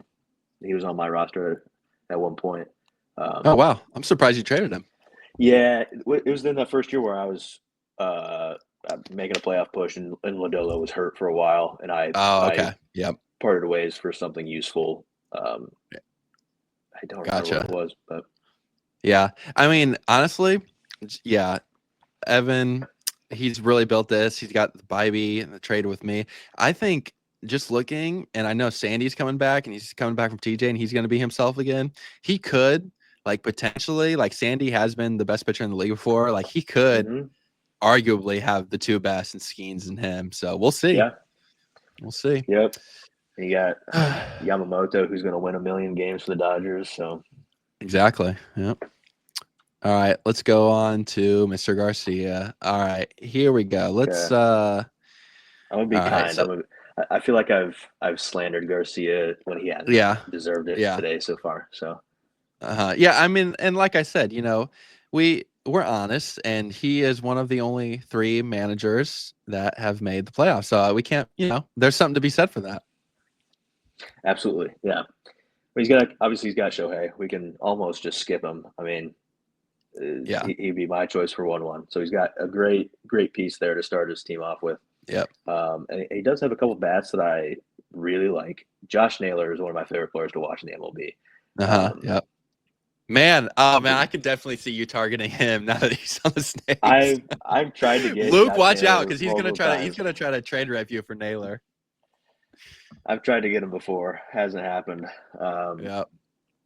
Yeah, I think really the only thing that I would say here, maybe a little little lack of young talent, even though he has Wynn and Turang and Mhm. Pete Crow Armstrong. I think it's in all three of those players' points of their career, obviously still very early. We've kind of yet to see man, this guy's going to be the real deal. This guy's going to be a superstar. Um, Yeah. but it could work out for No, him. We'll see. I agree. One piece that I really, really like on his offensive side is Jordan Westberg, especially at a position like I see that he has third base eligibility, but Mm-hmm. just having second base is so big because if you think about second base, there's a reason I took Simeon, as I said, and because there's literally only like four guys that you can reliably keep at second base, and that's obviously Catel's the best, and then you have like Simeon, Altuve, and Ozzy Albies, and then besides that, there's not really anyone that like sticks out. And I Yeah, think Westberg is like next up because all of his like underlying metrics and Statcast data were really good. He's got good yeah, power. He can steal. He's in a good lineup, so I really like that piece for him. I mean, actually, I tried to get Westberg last year, and Luke wouldn't budge. So credit to him for that. yeah. Westberg gets lost in that nasty young O's lineup. Hmm. Kind of a forgotten piece there. Yeah. He's a great bat. One piece that I want to, so I have two more things to say about his offense. One is actually three more. This guy is going to be big for him. I had him and I dropped him, and I believe that he's going to be a star. So I think Lawrence Butler is going to be it's a big part, a big piece for Luke going forward. Next up, Trout. Obviously, if Luke wants to get to the playoffs, he can. And if he wants to lose in the first round, he can. But if he wants to actually compete, he needs Trout to be there. And it's, man, over a 162 game season, I don't know if Trout has it in him. We'll see. But it's just been so questionable the past 5 years. I mean, it's easy to say because I wouldn't touch Trout with a 10-foot pole. I don't think Yeah. Yeah. I would be doing everything I can to trade him. I think if Yeah. he's that, absolutely try and sell him on the name. He is going to produce if he's playing, but you Yeah. just can't rely on him at the moment. Just So just watch. Luke's gonna trade him. He's gonna play like 150 games. Okay, and yeah. Besides that, yeah, that's a good point. I mean, I don't know. Luke is pretty. I mean, he made a commitment to him in the draft, and I know that he likes Trout a lot, so he probably won't. Especially, I mean, it's crazy. How old is Trout? What is he, like 33? yeah, he can't be that old. I don't think. Let's see, Yeah. So, I mean, honestly, if I were him, I might give it like another year, but yeah, it's questionable. Are you looking it up? 33. Yeah, Yeah. Yeah. So we'll see what he does with him. We'll see how the organization moves forward there. And the last thing I had to say about his offense, can you pick out a guy on this list that I would, you said that you wouldn't touch Trout with a 10-foot pole. I would take that risk. It might not work out, but who is one guy on this list that I would not touch with a 10-foot pole? And I literally already told you that I look for power as my underlying strength. So it's probably pretty easy. that you would not. Oh, Luis Arias potentially. Yeah. Yeah. Yeah, Yeah. I he's a tough nut to crack in as far as fantasy baseball goes because yes. Yep. great. Like I would want him on the Reds. I would want him on my Major League Baseball team. Uh-huh. Just not Yeah. uber valuable. No, no. I mean, I will say that Luke, I usually do see he has kind of built his team around, I mean, besides obviously Shohei is going to give you all the power and Trout's a power guy, but he has built his team a little bit around average. I mean, you kind of have to if you're going to make a commitment to a rise. But yeah, we'll see because man, I would not touch him because I like the power and he honestly, hitting leadoff, he doesn't get any RBI. The big thing with him is if he like stole 40 bases a year, sure, it'd like be he would be different he'd story. be Yeah. awesome. Yeah, he'd be awesome, but he doesn't steal. So it's just kind of yeah. We'll see. We'll see about. Oh, and another guy I do not believe in, even though Luke does, is Pete Crow Armstrong. I think that dude is so overrated, and it's not just because he has terrible hair. I do not think he's good. Yeah. I just don't think he's good. We'll see that. I mean, he's a good defender, but he's offensively he's questionable. Yeah. All right, let's go to his pitching now. Yeah, and this is an area that he improved just alone with that acquisition of Crochet. I mean, Hmm. Luke did not have an ace last year, but really the past couple years. And with him, I think he can build off that. Also, Otani is going to pitch this year, which might I don't think Otani's going to put up what he did last year because he will be focusing a little bit on pitching, but I think that'll help his pitching side a lot. And he's got guys like Manea showed out really good in the playoffs last year. Gosman's questionable, but at least he'll give you innings. Pepio, Butler University grad, shout out, go Dogs. I didn't know Uh, that. yeah, the only Nice. dog in the MLB. So, but anyways, yeah, what are your thoughts on his pitching? Yeah, I think the addition of Garrett Crochet was massive for him. Hmm. I almost wonder if he would rather Shohei just not pitch at this point. I know he's great, and I know he's super valuable as far as pitching goes, but I mean, there's so much to be said for a nearly 60-60 season, I know. right? I, At that I point, almost just want him. Yeah, I almost just want him hitting. To be honest, like if he's gonna put up 50-50 every year, that's honestly just forget. I've heard that they're like, oh, maybe he can be a closer, but honestly, like, yeah, I'd rather just maybe just yeah, have him hit. I But would agree with yeah, that. No, I yeah, think he at least has some good arms to start off with. I think what could be a big determining factor for him is if Mania can carry over his end to last season and build off that. Because yeah. if I remember right, he made a fundamental Changed his arm change, slot. Changed his changed his arm arm slot. slot, Yeah. and it was revolutionary for him. So Yep. if we'll see if that was a just a case of hitters not having the film on him and it threw him off for a month to end the year. Um, we'll see. But if Mania is a reliable arm, I think he's got a good start at least. Yeah. He's got 6 guys that honestly, like I like all 6. I'm a little I like questionable all on six. Gosling. Yeah. He's been showing signs of decline, but we'll see. Also, I like Springs a lot.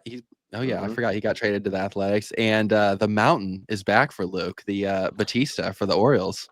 Yeah. If he's back to what Batista can be, Yeah, could be big he's the for him. best.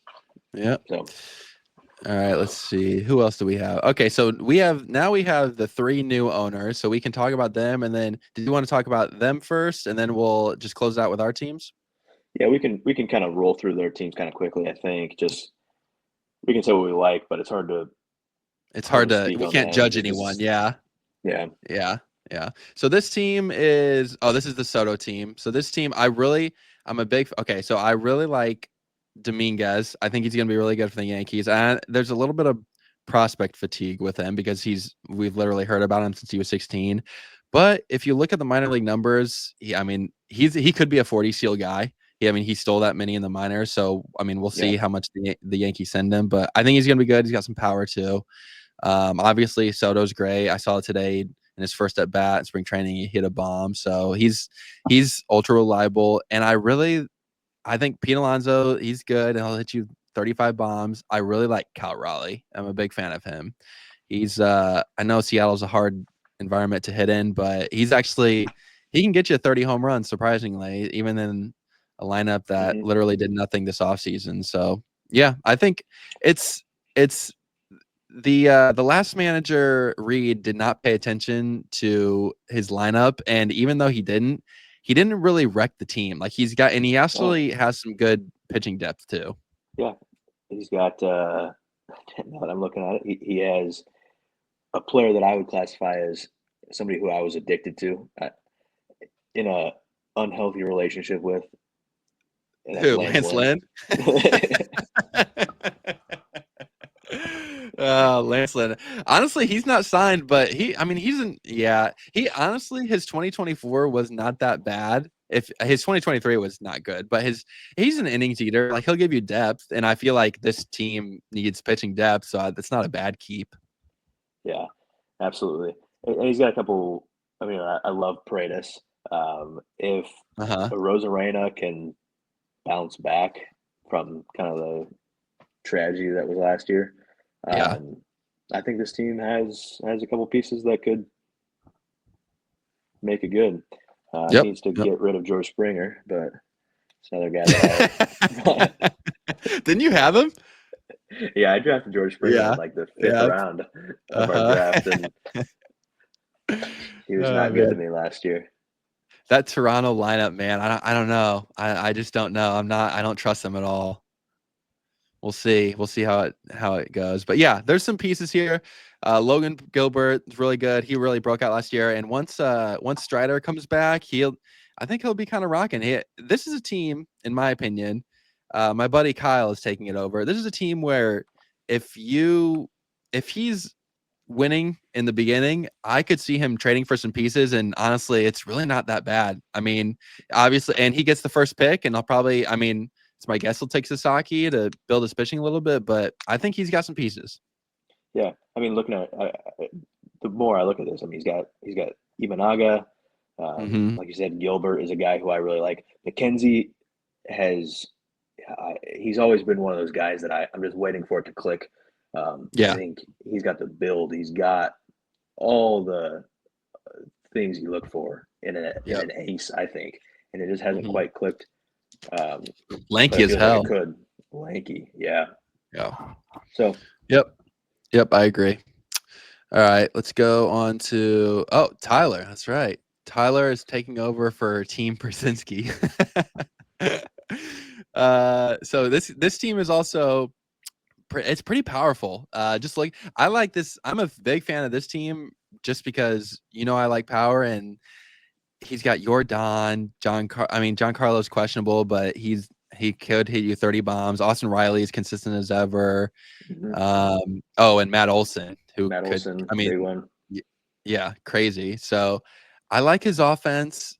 Contreras is arguably the best catcher when it comes to fantasy. The Pasquatch and Duran broke out last year, so Yeah, big fan of that. Big fan of his offense. Pitching wise, I'd say good. I like He's his got pitching personally. yeah, Yeah, yeah. Oh, he's got your boy down here. he's got Hunter Green on the Hunter IL Green, down yeah. there. Uh-huh.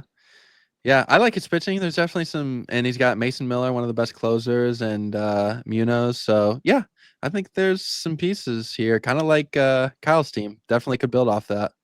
Yeah, And let's go to Grant. So this is the team that I went up in the championship, and folks, this this is the best team, outside of you, which you do have the best team in the league at the moment. This is the team that I look at, and I'm like, this is the type of team that you disband a league over. Is what I think,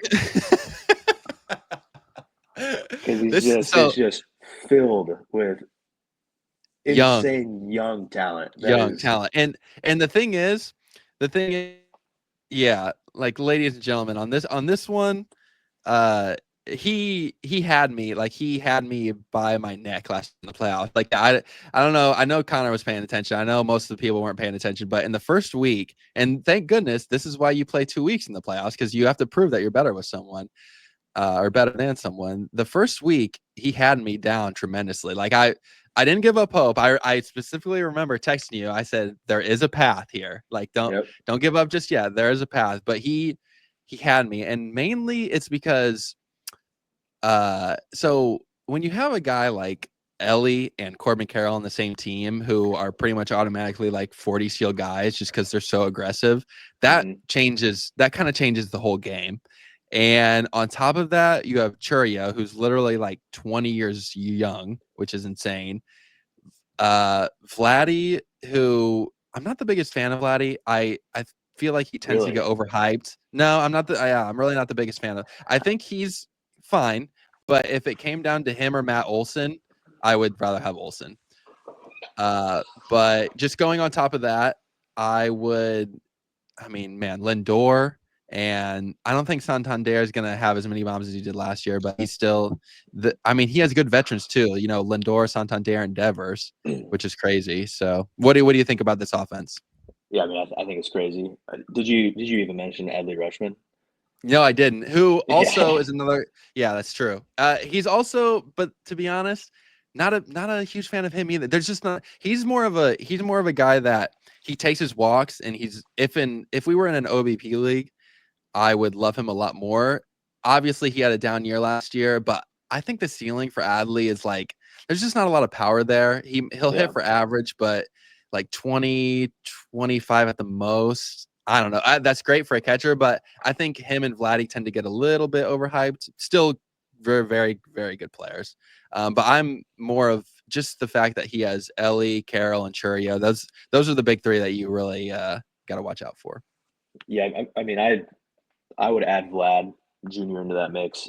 Uh-huh. I mean, if you look at his stats from last year, I mean, that's a absolutely death, deathly or Yeah. deadly hitter. Yep. I think he like 320, 30 home runs, something like that, which is insane. Yeah, just I don't know. The reason that I challenged it a little bit is because in 21 he had 48, and we were like, oh my god, like this guy's up next, and obviously Vladdy's son and everything. And then the besides last year, the 22 and 23 were like, this guy he might not be. I mean, he's good, but I just don't know what his ceiling is. Like he had 30 bombs last year, and he had wait, what was that? I want to look at his stats.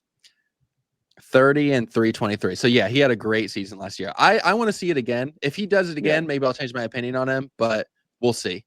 You want to look at the pitching a little bit? yeah. I mean, his pitching is great as well. He's got Um, Kirby, Gallant. Yeah, he's got a lot of. Oh, that's funny. I think we were talking about that at golf one time last summer. The way in which he got, I call him Death Lugo, to perform Definitely for him go. last year was kind of crazy Yeah, considering he's a vet and no one saw that coming. yeah. I mean, I don't know that I see that continuing, not to that No, extent, but yeah, even me then, neither. he's got a couple guys who I think he can really lean on. Glasnow, if he stays healthy, is going to be continue to be a rock star. Blake Yeah, Snell, also on the Dodgers now, going to pick up a ton of wins, I think. Um, and then Gallon will be the mainstay. yeah, Yeah, and if he gets a couple of the others to continue to perform, just a great rotation. yep. Probably needs to grab another closer. Obviously, he has Clase. Clase is the kind of guy that if you have him, you almost have to make saves a priority because or maybe not priority, but you got to go. He's got to go out and grab another one because Clase is going to put him in a position to win saves every week. So now he Uh-huh. has to go and he has to lock that in. Yeah, I'd agree with that. Yeah, I think good upside here. Uh, Blake Snell, you never know what you're gonna get from him at the beginning of the year, but he's very good throughout the duration of the year. He's maddening when it comes to fantasy. Just ask Luke because I feel like he had like even in leagues before this one, I feel like he had Snell and he would drop him and then he would turn it on. So he's kind of I feel like he's a late bloomer every year. And having him and Glass now both on the Dodgers, this is definitely a win now team and set up well for the future. So the one thing I do want to say I noticed that he added Jenkins and Walcott, who have obviously great futures, but we'll see. We'll see. Grant is now the owner of this team. Good for Grant. We'll see how he plays with those guys because like I said with Drew's team and Condon and Bazana, when guys aren't up and keeping them for a whole year is tough. It's very tough to roster them when you're, especially a team like this, when you're trying to compete. Like a team like Drew is obviously looking for the future, so I can see why you're keeping them. But I don't know. I see those guys as more of like maybe deadline pieces, or I don't know because No you see what doubt. I'm saying here. Grant's biggest. He's looking for the deep cut. He Uh wants huh. to. He's going to want to prove that he knows ball. Uh Grant wants huh. to beat you with some like something that he can look at and be like, yeah, I called that early on. That's what he's trying to do here. Okay, so you would think he's gonna keep him then? I think he could. He's going to Okay. look. He picks his hills and he dies on them. So Uh-huh. Yeah. We'll see. All right. Well, good for you, Grant. He's set up well for the future. So, all right, let's end it out with you want to do mine or yours first? we can do mine first. Okay. I'll let the host end with his. All right, sounds good. I'll start out just giving my thoughts on you. Yeah. I think that right off the bat, what you got from Matt McLean in 23 was missing all of 24. So I just want to highlight that to start off the bat. Yeah. He when did he play at all last year? No, didn't. Unless it was, I don't think he did. Unless it was after I got eliminated and I was unaware of it. But to my knowledge, he did not play a single game last year.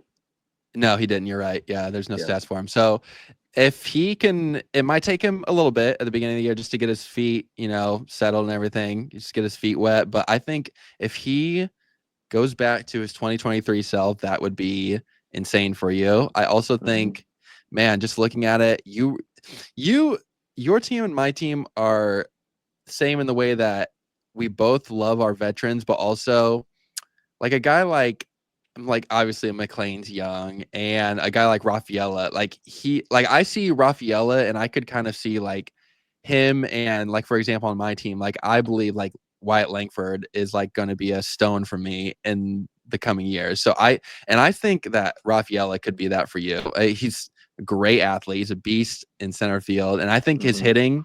Well, I could see him being like a 25-25 guy for you in the future. So that's definitely a good piece to build around, especially in that Boston lineup. And then That's the hope, obviously, yeah. yeah. And then obviously Walker, Ramirez, and Cattell are like the epitomes, and Tatis are your 4 stars. Man, so yeah, I mean, I would argue you have more stars because if you're talking like 5 categories, Ramirez, Tatis, and Cattell are pretty much give you 5 categories, and you might have more guys like that than I do because I mean, once I look at my team, I'll decide how many of those guys that I have, but just those guys, those veterans are so good for you. Yeah, no doubt. I feel like my team's in a little bit of an interesting spot where I am having to make some choices on guys who feels like I could kind of catch the hand grenade at some point. And I'm looking at Christian Walker, Ketel Marte, as great as he's been.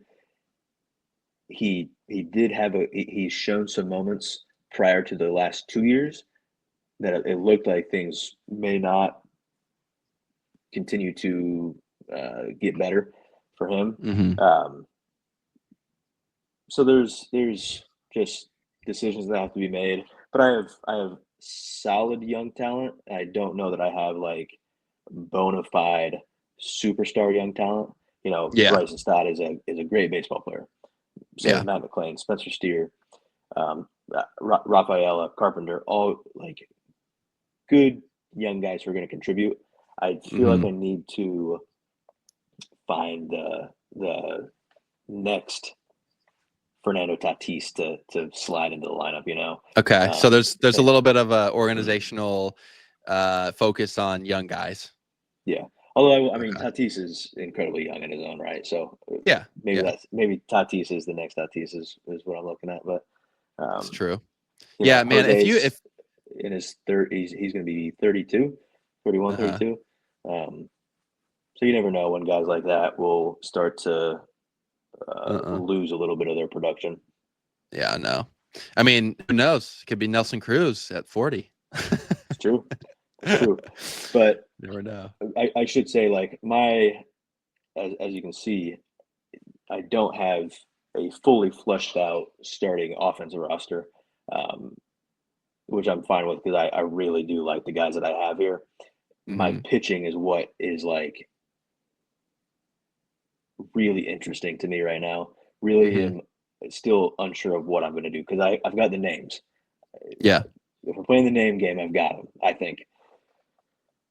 And you have a beard. You have a bearded Garrett Cole now too. So he's going to be back to his Houston self. Yeah. Except now that I saw the news, the Adam Dunn Lumber Company is implementing.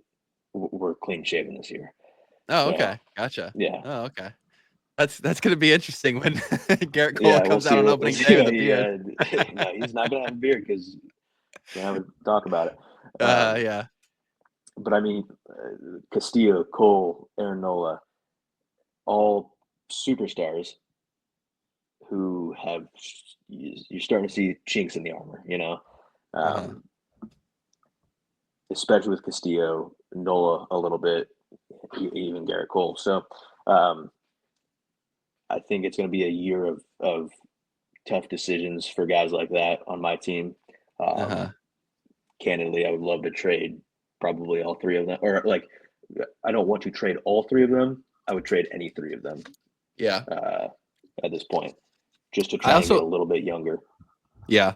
Well, I do like the young pieces that you have. If you look the bottom three, I really like all those guys, and all of them are young. Time, I like Blanco, I like Louder, and I like Stone. So really like Gavin Stone. What? I really like Gavin Stone. Yeah. The only thing there is he's close to being forced out of that Dodgers rotation. And if I'm not sure what his status is right now. I know it says he's on the 60-day IL. That happened. Nope, that happened 10 days ago. Okay, so not going to have Gavin Stone for a while. Oh, it says he's going to return in 2026. Yeah, that's right. Didn't he have surgery at the end of last year or something? He had an end of last year, yeah. So I thought he was going to be back, but it said that they just put him back on there. So, hey, you could keep it in the IL if you want to get younger. Hey, we're finding things out live on the podcast today. Yeah, Gavin Stone's probably gonna hit the waiver wire. He's probably gonna have to do that. So yeah, but we'll see. A couple other guys that I do like a lot. Yeah, like Brady Singer, like Clark Schmidt. Before he got hurt last year, that was another guy that I lost halfway through the year. Was really, really reliable, especially when the Yankees were humming. Really could rely on him, pick up some wins. So we'll see. I think you're going to be. It's hard to be in a spot where, like, I feel like there's no clear direction for my team at the moment. So we're gonna have to figure that out, and it'll probably just be gauge the first couple weeks. But. Yeah. Do you feel like you are the Minnesota Twins of our league right now? No, not at all. Okay. What does that mean? All right. Oh, I just meant like there's just no direction there. There's just no direction there. No. No? No. You don't think so? Okay. I mean, I kind of disagree with you in the fact that I think there's a direction. I mean, I think that your team is good enough to win a championship. I think it's like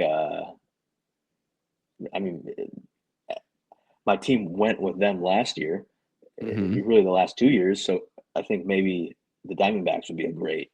The Diamondbacks are a little younger potentially, but they were relying on Walker, Cattell, Eugenio Suarez, Jock Peterson. Jock Peterson was another guy that I leaned heavily on last year. Actually, that is a better comparison because they lost in the championship. Yeah, didn't make the playoffs. Kind of narrowly last year. And they made some decisions to move on from guys. Yeah, no, I agree with you. I think the Minnesota Twins one would better fit Drew because he had not a great year last year, and he's kind of confused on. Well, not confused, but I see that he made a commitment to getting younger. But I just don't see. We'll see what he does with his pitching, but I don't know. It's a win. Twins are in a winnable division. I guess they're not really comparable to anyone in the league. All right, let's move on to my team. All right. The winners of the league the last 2 years. Let's take this time to show everyone the two championships right here. I don't know if let's see if the camera can see it. That's just a repurposed it is trophy, isn't it? It's a repurposed Little League trophy. I would make sure to add the 24 sticker. So yeah, it's a beauty. Hopefully one of you guys can dethrone me. We'll see though. I mean, I don't know.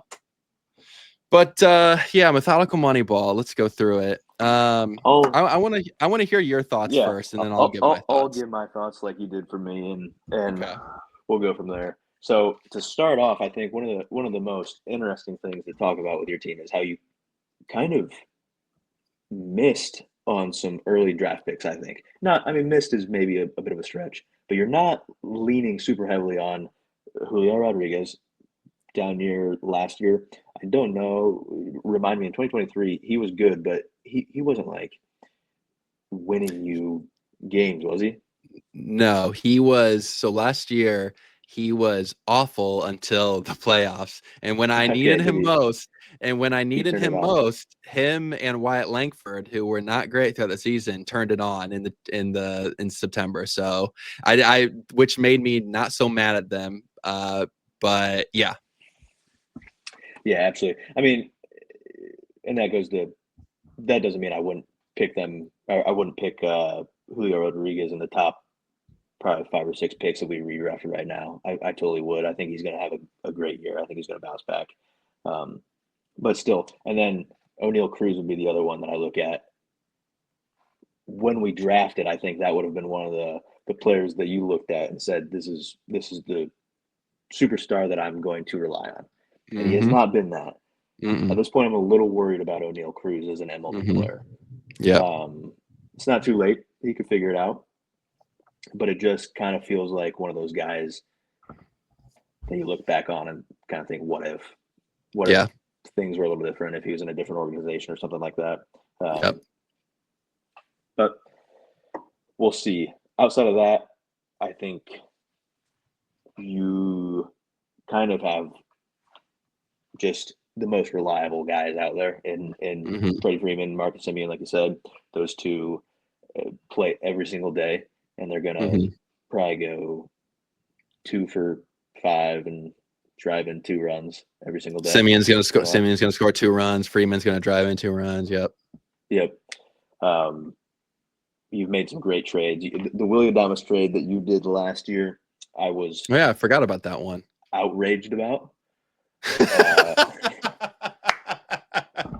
Yeah, we forgot to bring that one up in the yeah, trades. Yeah, Drew. I don't even Hey, remember who'd you even trade him. Like, who'd you even trade away for Willie Adames? well, going back to Drew, I thought that it was going to be a good deal with him because, like we said, he needs to focus on pitching, and I gave him Brian Wu, and then but he didn't keep That's Wu, right. And so we'll see. Wu was hurt, right? When you traded him, No, I or don't think he he may was have gotten hurt. hurt. He may have gotten hurt like the next day, Oh, really? if I Was it one of remember right. those? Yeah, yeah. Oh, okay. Um, Maybe that's why I dropped him. so anyway, a huge fan of Willie Adames. I think anytime that you can get a little bit of power from your middle infield, that's a huge win. That's a big advantage that you have in that category against your opponent. Um, Mm-hmm. and then, I think the one thing that I'll say that if somebody's going to dethrone you, it's going to take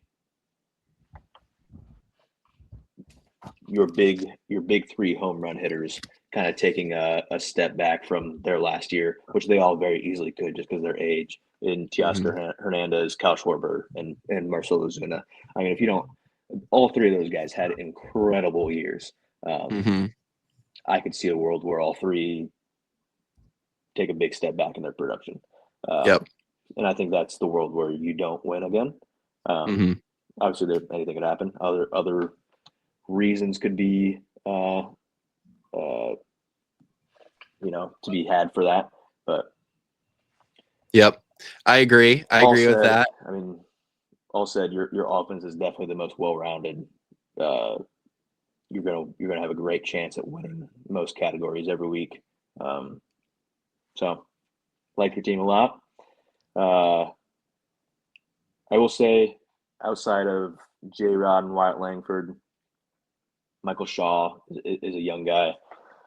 Mm-hmm. Maybe you're a little worried about some guys going over the hill, but when he won 2 in a row, you kind of I think you just worry about that when you get there. It's Yeah, exactly. Exactly. So I agree. I agree with everything you said. Let's see. I want to touch on a few points. Um, let's see. First of all, the O'Neal Cruz one, I totally agree with that.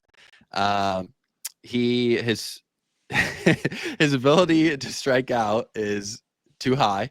Yeah, His strikeout rates are way out there, and the reason I still believe in him is if he does make those changes, which I mean he's 26, so we'll see. But I do believe in him because he's like top of the league in exit velocity. He's right there with like Judge and Stanton and all those metrics. So if he does, I mean, he could be a 30-30 guy. There's potential. Like that's the I ceiling for absolutely think him. he could. Yeah. Yeah, that's the ceiling for him. And I've made a commitment at this point since he was literally out the whole first year. And then last year he was still, it was a broken fibula he was coming back from, so that's tough. So this is a big year for him. I want to see him develop. I think he can. We'll see. I'm perfectly fine with him hitting 230 if he's going to hit me 30 bombs and 30 steals. Yeah. So that is my thoughts on O'Neill. I also agree with you on the Schwarber, Ozuna, and Teoscar thing. They could take a step back, and it's also going to be a challenge for me. Like I said, not being able to have Ozuna and Schwarber in the lineup at the same time, that's a big hit on my power. So we'll see. The one thing I want to talk to you about my offense is about is, well, really my whole team and my organizational focus. This offseason, I made a commitment to not only I don't want to just I said in the beginning I wanted to win now, and I've done that. I've completed that goal. I've completed that mission. Now I want to dominate for years to come, Mm-hmm. which is why I made the additions of Matt Shaw and Christian Campbell on the Red Sox, because I believe those two guys are going to be cornerstones for me. I've been talking with Luke all offseason about, since he's a big Cubs fan, I've been talking about Shaw. Apparently he was like the best hitter at Maryland, like across all levels. And he was apparently, the people are saying, who knows, because scouts never know, but they're saying like he really does not have a true weakness. So hopefully he can be a 30 steal guy for me. He's got some power. So we'll see about him. And I'm also excited for Christian Campbell because people have been raving about him too. I think Shaw's going to win the starting third base job for the Cubs. I don't think Campbell's going to be brought up right away because of the Bregman deal, but that's fine. Just let him simmer in the minors for a little bit before he comes up, because I think him and Campbell and Langford are going to be my cornerstones in the future. And that's no knock on Julio. I just don't think that, I think he's going to be great. Good. Mm-hmm. I think he's going to be good. I just don't think he's going to be what the scouts said he was going to be, because people were literally saying, I remember there was this one scout where it was like, if you took Soto and Acuna and combined them, then that's Julio Rodriguez. It's not going to be that. It's not going to be that, but he's still a good player. It's a tough hitting environment in Seattle. And the last thing I want to touch on my offense is this guy right here. I believe that Royce he's Lewis, going to yeah. be. I believe that last year, man, he kind of had some karma coming to him, because he literally said that I don't slump, and then went on one of the world's biggest slumps I've ever seen. But I think he's going to be really, really good. I know he's had some injury issues, but that's one thing when it comes to fantasy baseball. I'm not a big like buying into the injury risk kind of guy. I don't know how you feel about that, but like there was a reason I had DeGrom on my roster. Like there's a reason why I like Trout. In redraft leagues, that occasionally burns you, and because you literally, you miss them for the whole year and that's that. But in a dynasty league, like you can have patience and you can wait on injuries. So I got high hopes for Royce, and I like my offense. I like where it's at. Yeah, I agree with you.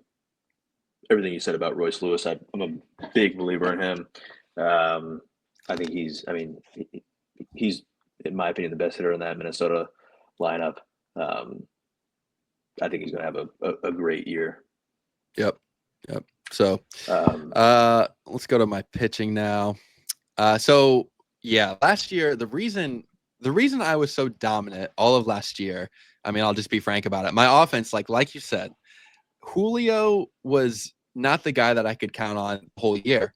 And so my offense, and him being my, I had the second overall pick the first year we drafted, and that's who I went with. When you don't hit on your first pick, like when he's not a guy like Ohtani or Acuna or someone like that who's truly dominant, it's tough. but thankfully I've had Freeman and Simeon to kind of rely on and put in that Yeah. space, and Schwarber too. But the reason I was so dominant is my pitching, because I had all 7 of these guys and I had Crochet on top of them. And that, like I said, every week there was a path for me to dominate pitching. And as long as I hit more home runs than the other team, I was pretty much good. A guy like, I will say though, I love my pitching. I love the direction it's heading. I got a good mix of vets and young guys here. I will say that I am very, not nervous, but I'm going to keep an eye on both Wheeler and Sale. Wheeler has been one of the most consistent in the game. I don't know when his drop off is coming. I don't believe it's going to be this year. I think it's going to be a couple years down the road. I think he'll be able to be successful in his mid 30s. Sale, on the other hand, I don't know. We'll see. Like I'm a little bit more skeptical of him, but those 2 are going to lead my rotation yet again, I think, this year. And the other 5 are very good complement pieces. I mean, the other 5, the other Burns, Lopez, Reagans, and King are aces in my opinion, and Schwellenbach has ace potential. So we'll see. Yeah, I think you hit the nail on the head. By far the best starting rotation in the league. I mean, the only question is, do you have any desire to try and find some relief pitching and contend in that category as well, or are you content with just punting on it? I'll be hitting that in the draft. I'll get some closers in the draft, but honestly, with the roster, I made a decision, like I said, to commit to some young guys and try to get that balance. And since I have Campbell and Shaw rostered, and I believe the utmost about both of them, I'm not going to keep a closer. So that's the direction I'm headed in. Yeah. So yeah, that's I guess those are your team previews here. Finally finished. Yeah, it was a great time. I was gonna try and make a trade live on the first episode of your podcast, but the season we're not allowed to yet. I was gonna try and trade. No, we're not allowed to. But well, hey, once we get our draft finished, and once we can do that, my door will be open. We'll see. Because I was kind of depressed last year. We didn't make a trade, you and I. We didn't make a single one. No, we didn't. No, that's very surprising to me. But yeah, we'll start the new year off right then. We'll make some trades. I agree. Oh shoot, our boxes were thrown off here, weren't they? Oh well. All right, just parting thoughts. Oh, I still have to give my sneaky good GM and biggest disappointment. Hold on. Let's see. So you had your disappointment was Chase, and your sneaky good was Evan, right? Correct. Yeah. Okay. I think those are good picks. I want to say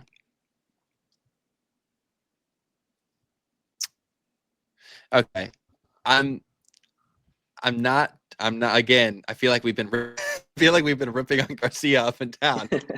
But a year okay, this is why I'm disappointed in Garcia. A year in which you had an almost 60-60 performance. And this is the reason why I was disappointed in Chase the year before. You had a guy that went 40, what Acuna go 40-40? Yeah, I mean it's like 40-60, right? Or 40-60. Like, yeah. Yeah, that's why he was my most disappointing in 23, is because you had a guy like that and you couldn't do pitching. And that's the same reason that Luke gets that award, because you had a guy like that and you didn't focus on pitching to try and, I mean, you made the playoffs, but you didn't really have a chance in the playoffs because your pitching was not great. So, but Luke, at the same time, like, if you build that and he already made a step that Chase did not in getting an ace like Crochet. So yeah, that's going to be he's my disappointment. Sneaky, I will say I'm going to give it to Blake, because I was hating on him a lot last year. And also he gets that because he's in a win now mode and he's built his team that way. And also he's really the only one that has, is it fair to say he's the only one in the league who has truly taken me on a trade?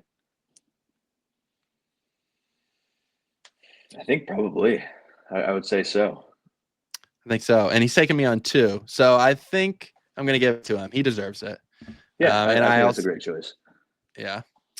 Also, I am excited. I just want to add on. I'm very excited for the new owners in the league. I think instead of it was, all because all 7 of us were pretty into the group chat and pretty into participating, but the other 3 weren't too much. And I think the 3 additions, Grant, Tyler, and Kyle, will be very good. Yeah, obviously Grant, good friend of mine. I know that he will be a great addition. He's all about this kind of stuff. Tyler, excited to get to talk to Tyler a little bit again. I haven't talked to him much since high school, so Yeah, excited to have and him. And then and then my buddy Kyle, we call him Chuck, but Chuck. Chuck. He's one of my best friends. Him, me, and Luke all went to New Haven together, and we actually, the first year I played fantasy baseball, our first league, he was in it. So it'll be good to get him back on the fantasy grind. Yeah, definitely. So, but yeah, that's about all I had. What's your one more thing? What's confidence level entering the season out of 10? I would say like a 7 or an 8. I think I'm going to make the playoffs. I think I'm going to have to put on a we got a playoff prediction right here, yeah, right now. Yeah, I mean, all you're right. not gonna. Well, I mean, I gonna, agree. I agree. You're going for a championship, so yeah. Anything less is a disappointment. I think to win a championship, I'm gonna have to. There will be a couple moves that I'll have to look back on as I'm hoisting the trophy and be like, that was the moment that the team went from good to great. You gotta have some risks. I think the biggest lesson that we've learned in this podcast is, like I just said, when you're not balanced and you don't take those risks and you don't, like, for example, don't pay attention to pitching, something like that, that's just going to kill you. So yeah, there's got to be some risks, definitely. Absolutely. But yeah, and then one final thing. This is the final question. What is more impressive in your mind? What would be more impressive in your mind? The 98, 99, 2000 Yankees three-peating or methodical Moneyball three-peating? I'm not going to answer that question. Because it's not going to happen, right? Yeah. There's no need to discuss it. Yeah. Okay. Pat Riley isn't going to get a call for methodical Moneyball is not going to need to be printing off any three-peat merch that Pat Riley has the monopoly on. So, man, if I win again, if you thought my victory video last year was bad, man, I might have to. Yeah, I might have to get Kev Rowan involved. He wants to be in it too. I don't doubt that. I don't doubt that he would like to parade that around. All right, man. Well, it's been. Well, go ahead. One thing, not to talk about your dad on the podcast or on the internet or anything, but I thought it was so funny when I saw him at Cherry Hill. Oh yeah, this summer. Yeah. First time I'd seen your dad in years. And the first thing he brings up is beating me in the Prep 2 National Prep 2 Championship. It's the best, man. We talk about that game all the time, man. Whenever we talk about, I don't know, like if he's driving by the Leo Diamonds, just like he'll just say something about, because we played it on that the girls softball field. I think it's a softball field, yeah. Yeah. Oh, actually, look at, I put that on here just to make you mad. Is that what it is? The team. I forgot to bring it up. The team photo. Nice, dude. Dude, like literally, how did we win? We weren't, like, me and Dane Martin and no one else. It's one that's gonna. You guys had Berkeley and Jordan, right? Jordan and Grant. Too bad. Yeah, I don't know. It was a great memory. I didn't beat you in my little league career, though. I didn't beat you in baseball a whole lot. You were much better than me, so that's the one thing I have on you. Yeah, you got the championship in Prep too. Oh well. And now you have two fantasy baseball championships. You didn't even want to give me any credit for me and Blake's scramble win. Oh, that's right. You guys waxed the floor with everybody. Yeah. Well, no, you were right though. It was 90% Blake. Blake's very good. Yeah. Yeah, he's good, and yeah, he's very good. All right, man. It has been a pleasure. This has been fun. Yeah. Hopefully, also for for everyone in the league. It is my wish that, I hopefully get everyone on the podcast once this year, because I want to talk with just your teams. Obviously, it won't be as long as this one. This was an off-season intro to the season type of thing. But yeah, I would like to get everyone on, just hear your thoughts. Give Connor and I your thoughts. Give us some pushback if we said something wrong. I want to hear what your opinions are. So yeah, it's been a great time. I thank you for coming on, man. Yeah, absolutely. Thanks for asking me. This was fun. Would love to hear everybody else join. You guys can tear my team apart like I did to yours. So, of course, and we can even get, if we would want to do 3 or 4 people, we could get 4 max on at one time. So yeah, we'll see. Yeah, be a good time. All right, man. All right, Well, Joe. I look forward to the draft. Yeah, we'll get that planned out. So, yeah. All right, man. Peace out. yep. See you.